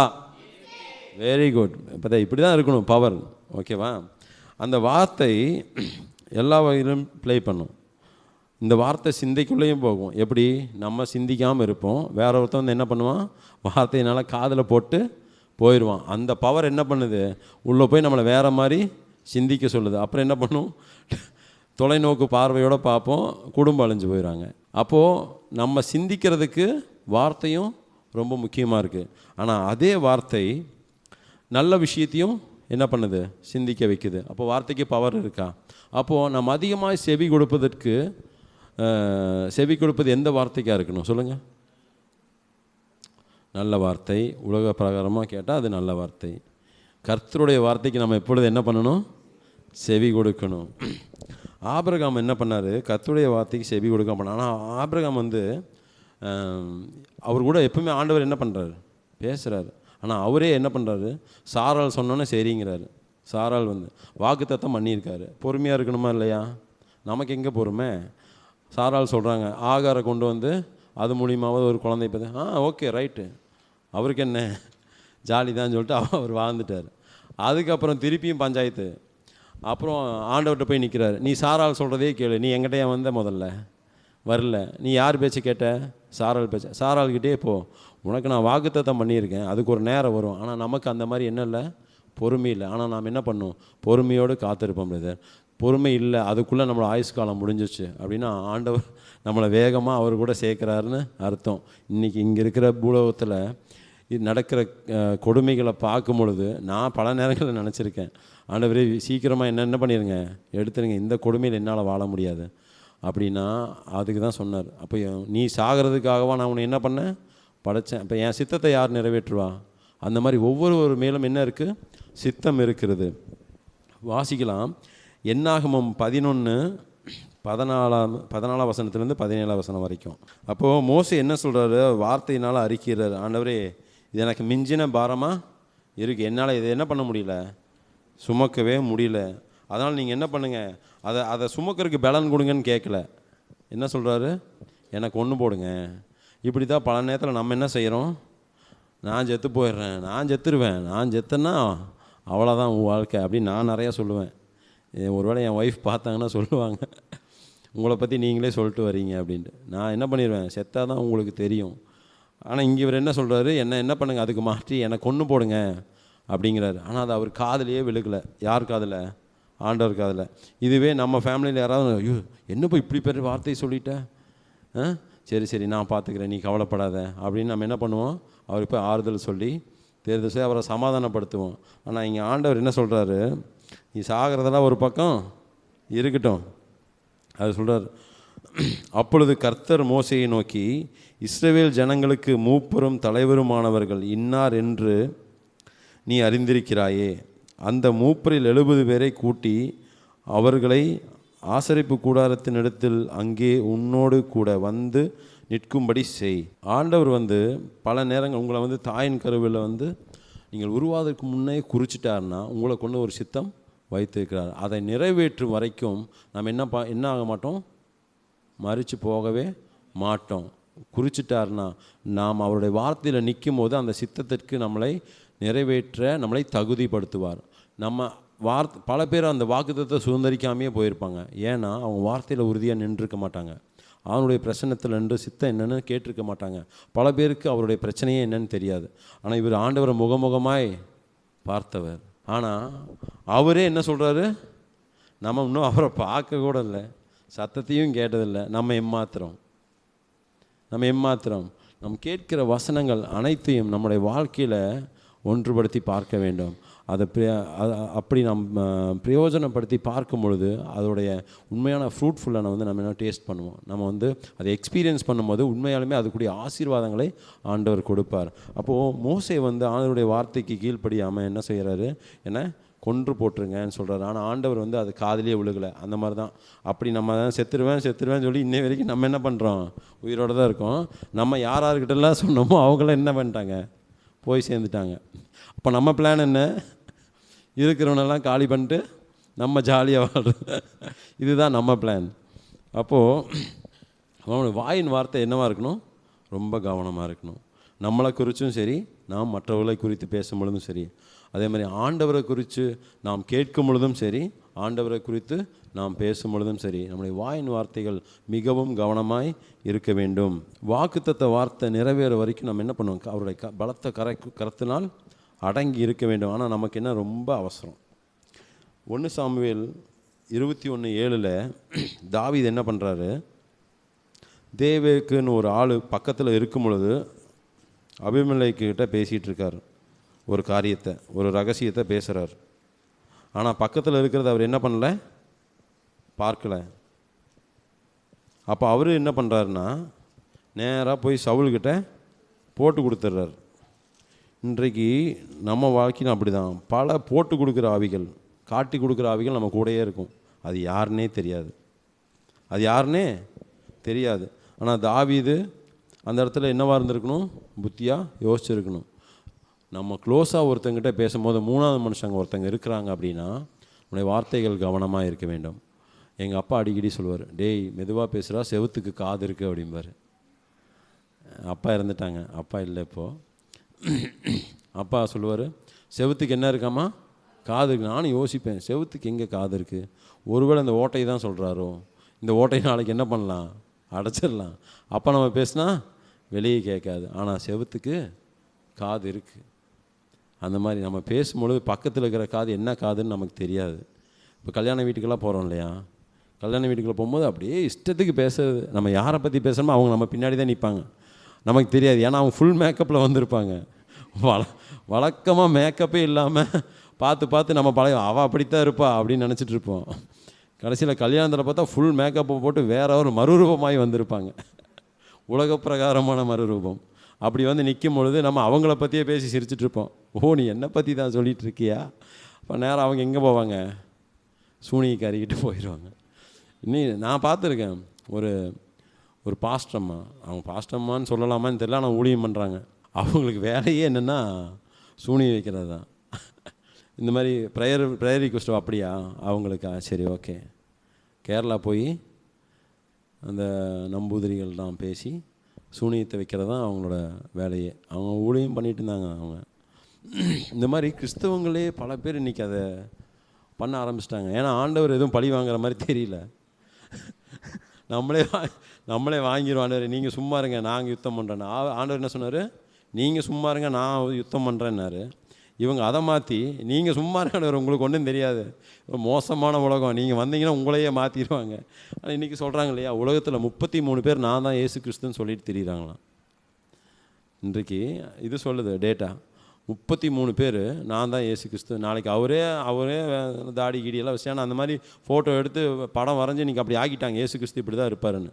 இப்போ நம்மளே திடீர்னு யாராவது பார்த்தா ஐயோ இயேசு தான் வந்துட்டார் போல இருக்குது அப்படி நம்புற அளவுக்கு நம்மளை மாற்றி வச்சுருக்காங்க. இன்றைக்கி ஏஐயெல்லாம் பார்த்தீங்களா, நம்ம பிரதமரை போட்டு கலாய்ன்னு கலாய்க்கிறாங்க. அவர் பாடுற மாதிரியே பாடி இன்றைக்கி டெக்னாலஜி ரொம்ப ரொம்ப வேகமாக போயிடுச்சு. அதுவும் வெளிநாட்டிலலாம் பார்த்தீங்கன்னா, அப்பா நீங்கள் தப்பிச்சுட்டு ஒரு தப்பு பண்ணிவிட்டு நீங்கள் தப்பிச்சுட்டு ஓடவே முடியாது. நீங்கள் நினச்சிக்கலாம், நம்ம நினைக்கலாம் நம்ம அசால்ட்டாக தப்பிச்சிடலான்ட்டு. நீ இப்படிங்கிறக்குள்ள உங்களை வந்து பிடிச்சிருவானுங்க. அவ்வளோ இந்தியாவில் கொஞ்சம் நாள் ஆகும், இன்னும் டெக்னாலஜி அந்தளவுக்கு இல்லை. ஆனால் வெளிநாட்டில் சீக்கிரம் முடிச்சிருவாங்க. அறிவு பெருக பெருக அழிவு பெருகுன்னு வசனம் சொல்லுது. இப்போ இதெல்லாம் அடையாளத்துக்கு ஆண்டவருடைய வருகைக்கு நம்ம மிகவும் சமீபமாக இருக்கிறோம். அப்போ நம்ம அடித்தளமே வந்து இன்னும் ஸ்ட்ராங்காக இல்லைன்னா இப்போ நம்ம எப்படி நம்ம அடுத்த ஸ்டெப்புக்குள்ளே போகிறது? இன்னும் எவ்வளவோ விஷயங்கள் இருக்குது. ஆவியானவர் கூட ஒவ்வொரு நாளும் உறவாடி புதிய வரங்களை பெற்றுக்கொண்டு அந்த வரங்களினால் ஆசீர்வாதங்களை மற்றவங்களுக்கு கொடுத்து உலகம் எங்கேயும் சென்று மற்றவர்களை சீஷராக்குங்கள்னு சொன்னாரே. நம்ம பக்கத்தில் வீட்டுக்கு கூட நம்ம இன்னும் என்ன பண்ணல, சுவிசேஷம் சொல்ல ஆரம்பிக்கல. நம்ம வாயின் வார்த்தைக்கு எப்படி இருக்குது, நம்மளையே டேமேஜ் பண்ணுறதா இருக்குது. பல நேரங்களில் நெகட்டிவாக இருக்குது, எனக்கு இருந்திருக்கு நெகட்டிவாக. ஆனால் இன்றைக்கும் ஆண்டவரோட கூட வார்த்தையோடு நிற்கிறதுனால ஒவ்வொரு நாளும் எனக்கு ஒரு மாற்றங்கள் வந்துகிட்டே இருக்குது. ஸோ அந்த ஒரு மாற்றம் தான் நம்முடைய வாழ்க்கையில் வேணும். அந்த காட்டி கொடுக்குற ஆவி பக்கத்தில் இருந்துச்சுன்னா ரொம்ப ஆபத்து. அப்போது நம்ம ஒரு விஷயம் பேசும்போது நம்ம என்னென்னா பகுத்தறியணும். இது இந்த இடம் பொருள் ஏவல்னு சொல்லுவாங்க இல்லையா, அதை அறிந்து நாம் பேச வேண்டும். திருவள்ளுவர் ஒரு குறள் சொல்லியிருப்பார், தீயினால் சுட்ட பொன் உள்ளாறு மாறாதே, நாவினால் சுட்ட விடு. ஐயோ, சபையில் நின்று திருக்குறள் பேசிட்டான். இது ஒரு கேங் இருக்குது. ஆமாம், சபையில் நின்று எதுவும் பேசிடக்கூடாது. வார்த்தையை பேசினா மட்டும் அவர் கரெக்டாக கேட்டு போய் கீழ்ப்படிஞ்சிருவார். இதெல்லாம் எல்லாம் வேதத்துலேருந்து எடுத்த விஷயங்கள் தான். இது உண்மையா இல்லையா? வார்த்தை நாவை பற்றி அடுத்தது வருது பாருங்கள். லைனாக வசனம் படிக்கிறதுக்கு இல்லை, நீங்கள் இப்போ வீட்டில் போய் படித்து பாருங்கள். யாக்கோப்பு 1:26, நாவை அடக்காமல் ஒருவன் நாவை அடக்காமல் இருந்தால்னு அதுலேருந்து ஸ்டார்ட் பண்ணது. யாக்கோப்பு 3:3 12 9 வசனம். யாக்கோப்பு 3:9 வாசிங்களேன். ஒரே வாயினாலேயே சபிக்கிறோம், தேவனையும் துதிக்கிறோம். இது வேற வாய், அது இன்றைக்கி அப்படித்தான் இருக்குது வாழ்க்கை. பல நேரங்களில் நானும் பண்ணியிருக்கேன். ஏன்னா சின்ன வயசுலேயே பாஸ்டர் ஏதாவது திட்டாருன்னா செம்ம கடுப்பில் அப்படியே அப்புறம் இவருக்கெல்லாம் ஒரு வேலையே கிடையாது, இவருக்கெல்லாம் என்ன தெரியும்ன்ட்டு உள்ளே வருவேன். கிங்ஸ்லி கொஞ்சம் நேரம் ஆராதனை நடத்து வருவேன். ஓகே பாஸ்டர்னு உடனே போய் பாஸ்டருக்கு ஸ்தோத்திரம் போட்டு என்ன பண்ணுவேன், ஆராதனை. அதெல்லாம் அது அப்போ எனக்கு புத்தி இல்லை. இப்போது சில நாட்கள் அந்த மாற்றம் வரும் பார்த்தீங்களா, ஆண்டவர் நம்ம வாழ்க்கையில் கிரியை செய்யும் போது அதையெல்லாம் நினச்சி அழுது நான் அறிக்கிட்டு நான் ஜெபம் பண்ணியிருக்கேன். அப்போது நான் ஏதோ எனக்கு செஞ்சு மறந்த ஒரு பாவம், சிறிய பாவம், அதை கூட ஞாபகம் வச்சு ஆண்டவர் வெளிப்படுத்தி இதெல்லாம் என்ன பண்ணேன், அறிக்கைப்பிட்டு ஜெபம், இனி அந்த பாவத்தை செய்யாத, திரும்பி பார்க்காத. அப்போது ஒரே வீட்டிலேருந்து இப்போது பைப்பு திறக்கிறோம், அதே பைப்பில் ரத்தமும் வருது, தண்ணியும் வருதுன்னா குடிப்போமா? இல்லை அதே பைப்பில் விஷமும் இல்லை அழுக்கு தண்ணி வருது, நல்ல தண்ணி வருது. அழுக்கு தண்ணி இப்போ தான் வந்துச்சு, அது நின்றுச்சு, இப்போ நல்ல தண்ணி வருதுன்னா உடனே போய் குடிச்சிடுவோமா? ஐயோ வேண்டாம், வாங்கி அந்த தண்ணியை பிடிச்சி வடிகட்டி சூடு பண்ணி அதுக்கப்புறம் தானே குடிப்போம். ஒரே ஒரு ஆமா தான் வந்துச்சு. ஆமேன். அப்போது அது கூட தண்ணி விட்டுடலாம், அதுக்கு ஒரு இது இருக்குது. ஆனால் நாவு ரொம்ப கவனமாக இருக்கணும். வீட்டில் போய் அந்த அதிகாரம் யாக்கோப்பு ஃபுல்லாக படித்து பாருங்களேன். நம்மளுடைய தனி மனித ஒழுக்கத்தை ரொம்ப தெளிவாக கற்றுக் கொடுத்துருப்பாங்க. அவர் நம்மேல் ஆவியானவர் நம்மேல் வைராக்கிய வாஞ்சியாக இருக்கிறபடியால் நாம் அவர் மேல் எப்படி இருக்கோம்? அவர் நம்ம மேல் வைராக்கிய வாஞ்சியாக இருக்கிறான்னு வசனம் சொல்லுது. ஆனால் நாம் அவர் மேல் வைராக்கியமாக இருக்கணும். இருந்தால் அவருக்கு பிரியமில்லாத பாரங்களை நம்ம என்ன பண்ண மாட்டோம், சுமக்க மாட்டோம். தேவையில்லாத காரியங்களை நம்ம கூட வச்சுக்கிட்டு அலைய மாட்டோம். தேவையில்லாத காரியம் நம்ம எப்பவுமே நம்ம கூட இருக்குது. என்ன சொல்லுங்கள்? மொபைல். அதில் தேவையில்லாத காரியம் இருக்கா இல்லையா? அது எப்பவுமே நம்ம கூட என்ன இருக்குது, அது கொஞ்ச நேரம் தள்ளி இருந்தாலும் நம்ம என்ன பண்ணோம், ஐயோ என் மொபைலை காணான்னு போய் எடுத்துடுறோம். அது நம்மளை வேண்டான்னு போகுது, பாவம். ஆண்டவர் கொஞ்சமாக நம்மளை பிரித்து வைக்கிறாரு. நம்ம விடாமல் அதை என்ன பண்ணிக்கிறோம், மேக்னெட் மாதிரி இழுத்து பைக்குள்ளே போட்டு வச்சுக்கிறோம் பத்திரமா. ஐயோ என்ன 10,000 ரூபாங்க சும்மாவா? பாவத்தை 10,000 ரூபா கொடுத்து வாங்கி ஜோப்பில் வச்சுருக்கோம். எனக்கு ஒரு பாவம் பத்தாதுன்னு 2 பாவம் இன்னொரு பாவத்தை வாங்குறதுக்கு பிளான் பண்ணிகிட்டு இருக்கேன். அதாவது ஒரு காரியத்தை நம்ம எப்படி யூஸ் பண்ணுறோங்கிறதுல ரொம்ப கவனமாக இருக்கணும். ஒரே ஊற்றுலேருந்து தித்திப்பும் வராது, கசப்பும் வராது. அப்படி வந்தால் அது நல்லதில்லை. ஒரு 2 எஜமான்களுக்கு நம்ம என்ன பண்ண முடியாது, ஊழியம் செய்யவே முடியாது. இதெல்லாம் நம்ம கேட்ட வசனம் தான். இதெல்லாம் நமக்கு ரொம்ப சின்ன வயசுலேருந்தே தெரியும். ஆனால் மீண்டுமா நம்ம அதை கேட்கும் பொழுது ஆவியானவர் அதில் நம்ம உறுதியாக இருக்கிறதுக்கு நம்ம எத்தனைப்படுகிறார். எபேசியர் 4:26 இப்படி சொல்லுது, நீங்கள் கோபம் கொண்டாலும் பாவம் செய்யாதிருங்கள். 4:26 இப்படி சொல்லியிருக்கு. 4:29 கெட்ட வார்த்தைகள் ஒன்றும் உங்கள் வாயிலிருந்து புறப்பட வேண்டாம். கெட்ட வார்த்தைகள்னால் நம்ம அந்த கெட்ட வார்த்தை இருக்குது இல்லைங்களா? ரெண்டு அர்த்தம் இருக்குது. கெட்ட வார்த்தைன்னா கெட்ட வார்த்தை, அந்த வார்த்தையை வந்து பேசினாலே பாவம்னு நினைப்போம். ஆனால் கெட்ட வார்த்தைகள் நல்ல வார்த்தைக்கு ஆப்போசிட்டாக இருக்கிறது எல்லாமே என்ன தான்? கெட்ட வார்த்தை தான். அதுவே நம்ம என்ன பண்ணக்கூடாது? பேசக்கூடாது. ஈவன் நெகட்டிவான வேர்ட்ஸ் கூட என்ன தான்? கெட்ட வார்த்தை. அது நெகட்டிவ் தான். இப்போ பழம் கெட்டு போச்சு இல்லையா? நல்ல பழம் கெட்ட பழம். கெட்டு போன பழம் என்ன பழம் தான்? கெட்ட பழம் தான். அதுக்காக அது பாவம்னு சொல்ல முடியுமா? அது பாவம் கிடையாது. புரியுதுங்களா? நான் எப்படி எக்ஸ்பிளைன் பண்ணுறதுன்னு தெரியல. ரொம்ப கெட்ட வார்த்தைன்னு ஒன்று இருக்குது. அது வந்து ஒரு சிலர் தான் பேசுவாங்க, எல்லார் வாயிலேருந்தும் வராது. ஆனால் கிறிஸ்தவராகிய நம்மகிட்டே ஒரு சில கெட்ட வார்த்தைகள் இருக்குது. ஆசீர்வாதமான வார்த்தைகளை எப்போவும் என்ன பண்ண மாட்டோம்? பேசவே மாட்டோம். அதுக்கு புறம்பாக இருக்கிற வார்த்தைகள் எல்லாமே என்ன வார்த்தை தான்? கெட்ட வார்த்தை தான். அதையே நம்ம வந்து என்ன பண்ணணும்? ஸ்டாப் பண்ணணும். மற்றவர்களை நம்ம வாயில், கிறிஸ்தவர்கள் வாயிலேருந்து வரும்பொழுது சுவிசேஷமும் சமாதானம் பண்ணிக்கிற வார்த்தைகள் தான் என்ன பண்ணணும்? வரணும். மேபி இதில் வந்து நம்ம உறுதியாக இருக்கணுங்கிறதுக்காக ஆவியானவர் இதை உணர்த்துகிறார் என்று நான் விசுவாசிக்கிறேன். அதுக்கப்புறம் நம்முடைய செயல்கள் எப்படி இருக்குன்னு பார்க்கலாம். முதலாவது என்ன பார்த்தோம்? சிந்தை. ரெண்டாவது வார்த்தை. இது ரெண்டும் சேர்ந்து தான் என்னவாகும்? செயலாம் வரும். நான் என்ன தான் யோசிக்கிறத தான் சொல்லுவேன், செய்கிறது தான் யோசிப்பேன்னு யாரோ சொல்கிற மாதிரி நம்ம என்ன பண்ணுறோம்? நம்ம யோசிக்கிறதா என்ன பண்ணுறோம்? செய்கிறோம். எப்படி செய்கிறோம்? ரோமர் 6:13 வாசிங்களேன். ஏன் இங்கே அவயவங்களை குறித்து பேசுகிறாங்க அப்படின்னா, இந்த அவயவங்கள் செய்வதெல்லாம் ஒவ்வொரு செயல். இந்த கை ஒரு காரியத்தை செய்யுமா? இல்லை கை செய்யாதா? கால் ஒரு காரியத்தை செய்யுமா?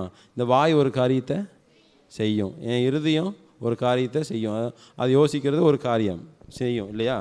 என் காது பொறணியாக கேட்கும். ஆமாம், நான் நிறைய இப்போ இப்போ என் பையன் பொறணி கேட்க ஆரம்பிச்சிட்டான்.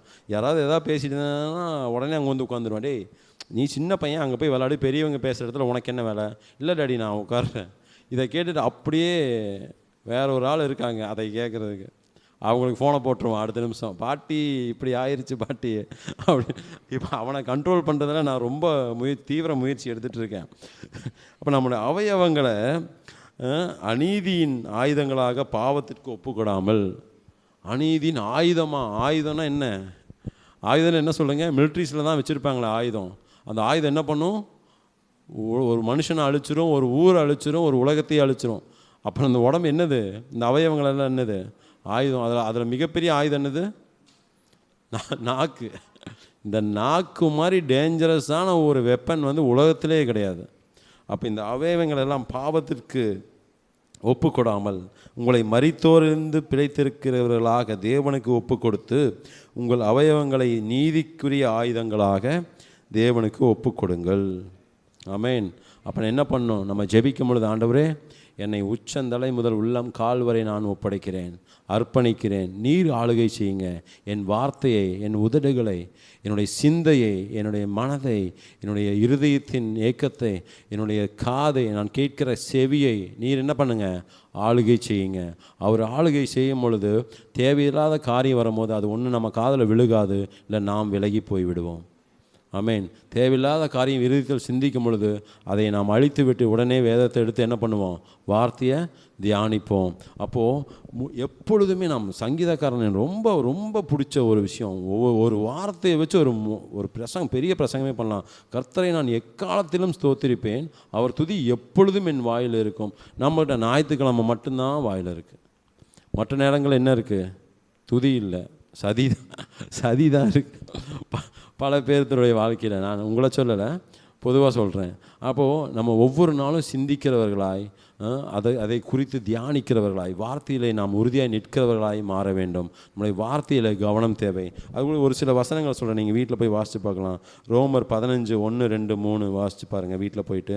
யாக்கோப்பு 1:25, 1 தெசலோனிக்கர் 14:18. ஏன்னா சமயம் இல்லாத காரணத்தினால நான் வசனங்களை சொல்கிறேன். உங்களுக்கு குறிப்பு என்ன சொல்கிறேன் மீண்டுமாய்?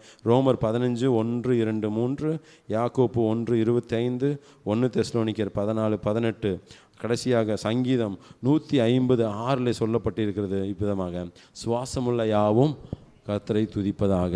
அப்புறம் நம்முடைய எண்ட் ஆஃப் த டே என்ன பண்ணணும்? நம்ம சுவாசம் இருக்க வரைக்கும் நம்முடைய முதலாவது காரியம் என்னது? ஆண்டவரை துதிப்பது, அவரை ஆராதிப்பது. அதுதான் முதன்மையான காரியம்.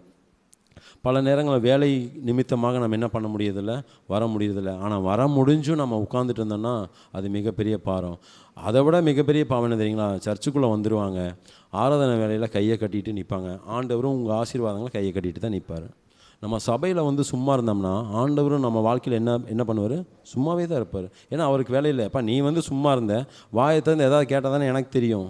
நம்ம அதில் இன்னொரு புத்திசாலிகளாக இருக்காங்க. நாங்கள் வேண்டுவதற்கு முன்னமே இது என்னதென்று நீ இதை அறிந்திருக்கிறீர். அந்த வசனத்தை வந்து சொல்லுவாங்க. அது முட்டாள்களுக்கு இல்லை.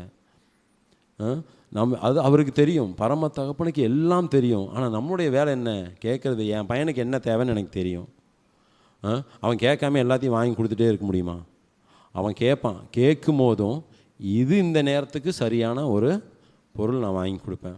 சின்ன வயசுலேயே 5 வயசுலேயே 10 வயசுலேயே டாடி எனக்கு டுக்காட்டி பைக் வாங்கி கொடுங்கன்னா நான் வாங்கி கொடுத்துருவேன்னா, அதுக்கு ஒரு நேரம் வரணும், அதுக்கு ஒரு காலம் வரணும், அவன் அதுக்கு தகுதியாகணும், லைசன்ஸ் எடுக்கணும், அதை ஓட்டுறதுக்கு உண்டான எல்லா வழிமுறைகளையும் அவன் அறிந்திருக்கணும். அப்போ தான் நான் வாங்கி கொடுப்பேன். அப்போது சாதாரண ஒரு தகப்பனாக இருக்கிற நான் என் பிள்ளைங்களுக்கு சரியான நேரத்தில் என்ன செய்யணும்னு நான் யோசிக்கும் பொழுது, நம்மை உருவாக்கி தாயின் கருவில் உருவாவதற்கு முன்னமே இந்த கருவை நான் முன்குறித்து விட்டேன், முத்திரித்து விட்டேன் என்று சொல்லி பரம தேவன் நம்முடைய எல்லாவற்றையும் அறிந்திருக்கிற தேவன் நமக்கு சரியான நேரத்தில் அவருடைய ஆசீர்வாதங்களை கொடுக்க அவர் வல்லவராக இருக்கிறார். ஆமேன். நாம் எழுந்து நிற்கலாமா? Thank you Jesus. ஹல்லேலூயா. நம்ம எந்திரிச்சு நிற்கலாம் நம்ம ஜெபத்தோடு கூட. ஹல்லேலூயா. இம்மட்டுமாய் நீர் எங்களை காத்து வழி நடத்தின கிருபைக்காக நன்றி அப்பா. ஒரு 2 நிமிஷம் வாய்களை திறந்து அவருடைய நாமத்தை சொல்லி அவர் செய்த நன்றிகளை எல்லாம் நினைத்து பார்த்து சங்கீதக்காரன் சொல்லுகிறார், என் ஆத்துமாவே கர்த்தரை ஸ்தோத்திரி, என் முழு உள்ளமே பரிசுத்த நாமத்தை ஸ்தோத்திரி, என் ஆத்துமாவே கர்த்தரை ஸ்தோத்திரி, கர்த்தர் செய்த சகல உபகாரங்களையும் மறவாதே. அவர் செய்த நன்மைகளை மறவாமல் நாம் ஒவ்வொரு நாளும் அவருக்கு நாம் நன்றி செலுத்துவர்களாக இருக்க வேண்டும். நம்முடைய ஆயுசு நாட்கள் போதாது, நம்முடைய ஆயுசு நாட்கள் போதாது. அவருக்கு நன்றி செலுத்த நாம் ஆயுசு நாட்கள் போதாது. இன்னுமாய் நாம் மீண்டுமாய் அவருடைய சமூகத்தில் வரும் பொழுது, அவரை நாம் துதிக்கும் பொழுது, ஆராதிக்கும் பொழுது, அவரை உயர்த்தும் பொழுது நம்முடைய குறைவுகளை எல்லாம் நிறைவாக்குகிற தேவன். நம்மிடத்தில் இருக்கிற என்னென்ன குறைவுகள் எல்லாம் இருக்கோ அந்த குறைவுகள் எல்லாம் நம்முடைய மேற்குக்கும் கிழக்குக்கும் எவ்வளவு தூரமோ நாம் திரும்பி பார்க்கக்கூடாதபடிக்கு அவைகளை நம்மை விட்டு நீக்கி போடுகிறவராய் இருக்கிறார். நம்முடைய சிந்தையிலே ஒரு பரிசுத்தம், சிந்தையிலே ஒரு கற்புள்ள சிந்தையாக இருக்கட்டும். நம்முடைய வார்த்தையில் ஒரு பரிசுத்தம், நாம் பேசுவதிலே ஒரு பரிசுத்தம், நாம் கேட்பதிலே ஒரு பரிசுத்தம் இருக்கட்டும், ஒரு ஒழுக்கம் உள்ள ஒரு ஒழுங்கு இருக்கட்டும், நம்முடைய செயல்களிலே ஒரு ஒழுங்கு இருக்கட்டும். தேவன் சொல்லுகிற வார்த்தைகளை நாம் தியானிக்கும் பொழுது, அவை நம்முடைய சிந்தையிலே நாம் வைக்கும் பொழுது, நம் இருதயத்திலே அதை தியானிக்கும் பொழுது, நம் வார்த்தையினால் அறிக்கையிடும் பொழுது, நாம் அதை நமக்கு செய்ய அவர் வல்லவராய் இருக்கிறார். அவர் செயல்களிலே வீரர், வல்லவராய் இருக்கிறார். ஆமென். ஹல்லேலூயா. நம்மை ஒப்பு கொடுக்கலாமா? ஆமென். நம்ம அர்ப்பணிக்கலாம். வாயினால் அறிக்கிட்டு சொல்லுங்க, ஆண்டவரே என்னுடைய உச்சந்தலையிலிருந்து உள்ளங்கால் வரை நான் அர்ப்பணிக்கிறேன் அப்பா. முதலாவது என்கிட்ட என் மாற்றம் வந்தால் தான் என் குடும்பத்துக்கு மாற்றம், என் குடும்பத்தில் மாற்றம் வந்தால் தான் என் சபைக்குள்ளே மாற்றம், என் சபைக்குள்ளே மாற்றம் வந்தால் தான் என் சமுதாயத்திற்கு மாற்றம். ஆமென். நம்ம மாறாமல் இருக்கும் பொழுது வேறு எங்கேயுமே மாற்றம் ஏற்படாது. முதலாவது நம்மை நாம் நிதானித்து பார்த்து நம்மை சுத்திகரிப்போமானால் எல்லா காரியத்திலேயும் தேவன் நம்மை விடுதலையாக்க அவர் வல்லவராய் இருக்கிறார். அவர் கொடுத்த வாக்கு தத்தங்களை நமக்கு நிறைவேற்ற அவர் வல்லவராய் இருக்கிறார். ஆமென். ஹல்லேலூயா. Thank you Jesus. Amen. Hallelujah. Hallelujah. Thank you Jesus. நீர் மாத்திரம் போதும், நீர் மாத்திரம் போதும், நீர் மாத்திரம் போதும் எனக்கு. அறிக்கையிட்டு சொல்லலாமா? நீங்க மாத்திரம் போதும் அப்பா. நீர் மாத்திரம் போதும், இயேசு மாத்திரம் போதும், இயேசு மாத்திரம் போதும் எனக்கு. ஏகோவாயிரே, ஏகோவாயிரே, தந்தையாம் தெய்வம், நீர் மாத்திரம் போதும் எனக்கு. யெகோவா ராஃபா, சுகம் தரும் தெய்வம், உந்தன் தழும்புகளால் சுகமே. யெகோவா சம்மா, என் கூட இருப்பீர், என் தேவையெல்லாம்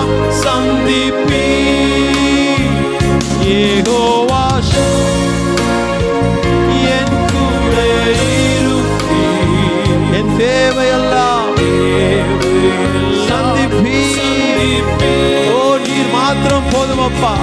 நீர் மாத்திரம் போதும். ஏக சிந்தை உள்ளவர்களாய், ஏக அன்பு உள்ளவர்களாய், நீர் மாத்திரம் போதும். தேவனை பிரியப்படுத்துகிற, தேவனை சந்தோஷப்படுத்துகிற காரியத்தை மாற்றம் செய்வோம். நீர் மாத்திரம் போதும், இயேசு மாத்திரம் போதும், இயேசு மாத்திரம் போதும் எனக்கு. ரெண்டு கரங்களையும் பரத்திற்கு நேராக உயர்த்தி, இயேசு மாத்திரம் போதும், இயேசு மாத்திரம் போதும், இயேசு மாத்திரம் போதும் எனக்கு. இயேசு மாத்திரம் போதும் எனக்கு. எல்லா துதியும் கனமும் மகிமையும் புகழ்ச்சியும் கீர்த்தியும் ஐஸ்வர்யமும் கனமும் ஒருவருக்கே செலுத்துகிறோம் தகப்பனே. நீர் இம்மட்டுமா எங்களை ஆளுகை செய்ததற்காக நன்றி. ஆசீர்வதிங்க, கனப்படுத்துங்க, எங்களுக்கு கிருபை, உடைய கிருபையை கொடுங்க. எல்லாவற்றையும் உடைய பாத்தில் வைக்கிறேன். மீட்பர் இயேசுவின் மூலம் செபிக்கிறோம் எங்கள் ஜீவனில் நல்ல தகப்பனே. ஆமென்.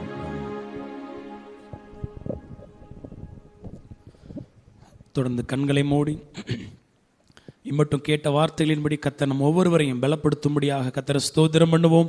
ஸ்தோத்திரம் ஆண்டவரே, ஸ்தோத்திரம் ஆண்டவரே, ஸ்தோத்திரம் ஆண்டவரே, நாங்கள் துதிக்கிறோம், ஸ்தோத்தரிக்கிறோம், ஸ்தோத்தரிக்கிறோம். விசேஷமாக இந்த நம்ம மத்தியில் கர்த்தருடைய வார்த்தையை கொடுத்த தேவனுடைய தாசனை ஆண்டவர் பலப்படுத்தணும். மனைவியை, பசங்களை கர்த்தர் ஆசீர்வதிக்கணும்.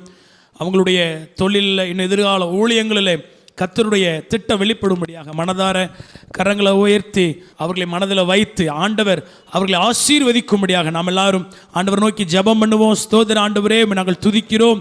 ஆண்டவரே, எங்கள் மத்தியில் வார்த்தையை கொடுத்த உம்முடைய மகனை நாங்கள் மனதார ஆசீர்வதித்து ஜெபிக்கிறோம். ஆண்டவரே, தேவ பிரசன்னம் ஆளுகை செய்யட்டும், தேவ மகிமை அவர்களை மூடிக்கொள்ளட்டும். ஆண்டவரே, மனைவியையும் ஆண்டவரே பசங்களையும் கர்த்தர் ஆசீர்வதிக்கும்படியாக ஜெபிக்கிறோம். அவருடைய உற்றார் உறவினர்கள் ஆண்டவரே ஒவ்வொருவரையும் கர்த்தர் ஆசீர்வதிக்கும்படியாக ஜெபிக்கிறோம். தொழிலில் இன்னும் கர்த்தருடைய அழைப்புள்ள தரிசனங்களில் ஆண்டவர் முன்னின்று நடத்தும்படியாக ஜெபிக்கிறோம். ஆண்டவரே, எங்கள் மத்தியில் அவர்கள் மூலமாய் பரிசுத்த ஆவியானவர் இடைப்பட்டபடியால் நாங்கள் என்று செலுத்துகிறோம். இன்னும் போகிற இடமெல்லாம் கர்த்தருடைய கிருபை வெளிப்படட்டும். மகனை மனதார நாங்கள் ஆசீர்வதிக்கிறோம். ஆண்டவரே, ஆண்டவரே, உம்முடைய சித்தம் அவர்கள் மூலமாய் செய்யப்படட்டும். இன்னும் இங்கே வந்திருக்கிற ஒவ்வொருவரையும் கர்த்தர் ஆசீர்வதிக்க போகிறபடியால் என்று செலுத்துகிறோம். இந்த வார்த்தையை கேட்ட ஒவ்வொருவருடைய வாழ்க்கையிலும் கர்த்தர் பரலோக நன்மையினால் திருப்தியாக்கும்படியாக ஜெபிக்கிறோம். இந்த வார்த்தையை கேட்ட ஒவ்வொருவருடைய வாழ்க்கையிலும் கர்த்தர் உம்முடைய கிருபையினால் அற்புதங்களையும் அதிசயங்களையும் செய்யும்படியாக ஜெபிக்கிறோம். தொடர்ந்து ஆசீர்வதியும் பலப்படுத்தும். இயேசு கிறிஸ்துவின் நாமத்தில் ஜெபம் கேட்ட ஜீவனுள்ள நல்ல பிதாவே, ஆமென், ஆமென். என் ஆத்துமாவே கர்த்தரை ஸ்தோத்திரி, என் முழு உள்ளமே அவருடைய பரிசுத்த நாமத்தை ஸ்தோத்திரி. என் ஆத்துமாவே கர்த்தரை ஸ்தோத்திரி, கர்த்தர் செய்த சகல உபகாரங்களை மறவாதே. ஆமென், ஆமென். நம்முடைய கர்த்தராகிய இயேசு கிறிஸ்துவினுடைய கிருபையும் பிதாவாகிய தேவனுடைய அன்பும் பரிசுத்த ஆவியானவருடைய ஐக்கியமும் இன்றும் என்றும் சகல நாட்களிலும் நம் அனைவரோடு கூட இருப்பதாக. ஆமென், ஆமென். ஹல்லேலூயா, ஹல்லேலூயா, ஹல்லேலூயா. God bless you. ஒருத்தருக்கு ஒருத்தர் கையை கொடுத்து நல்லா God bless you சொல்லுங்க. நிச்சயமாகவே கர்த்தர் உங்களை ஆசீர்வதிப்பார். God bless you. God bless you.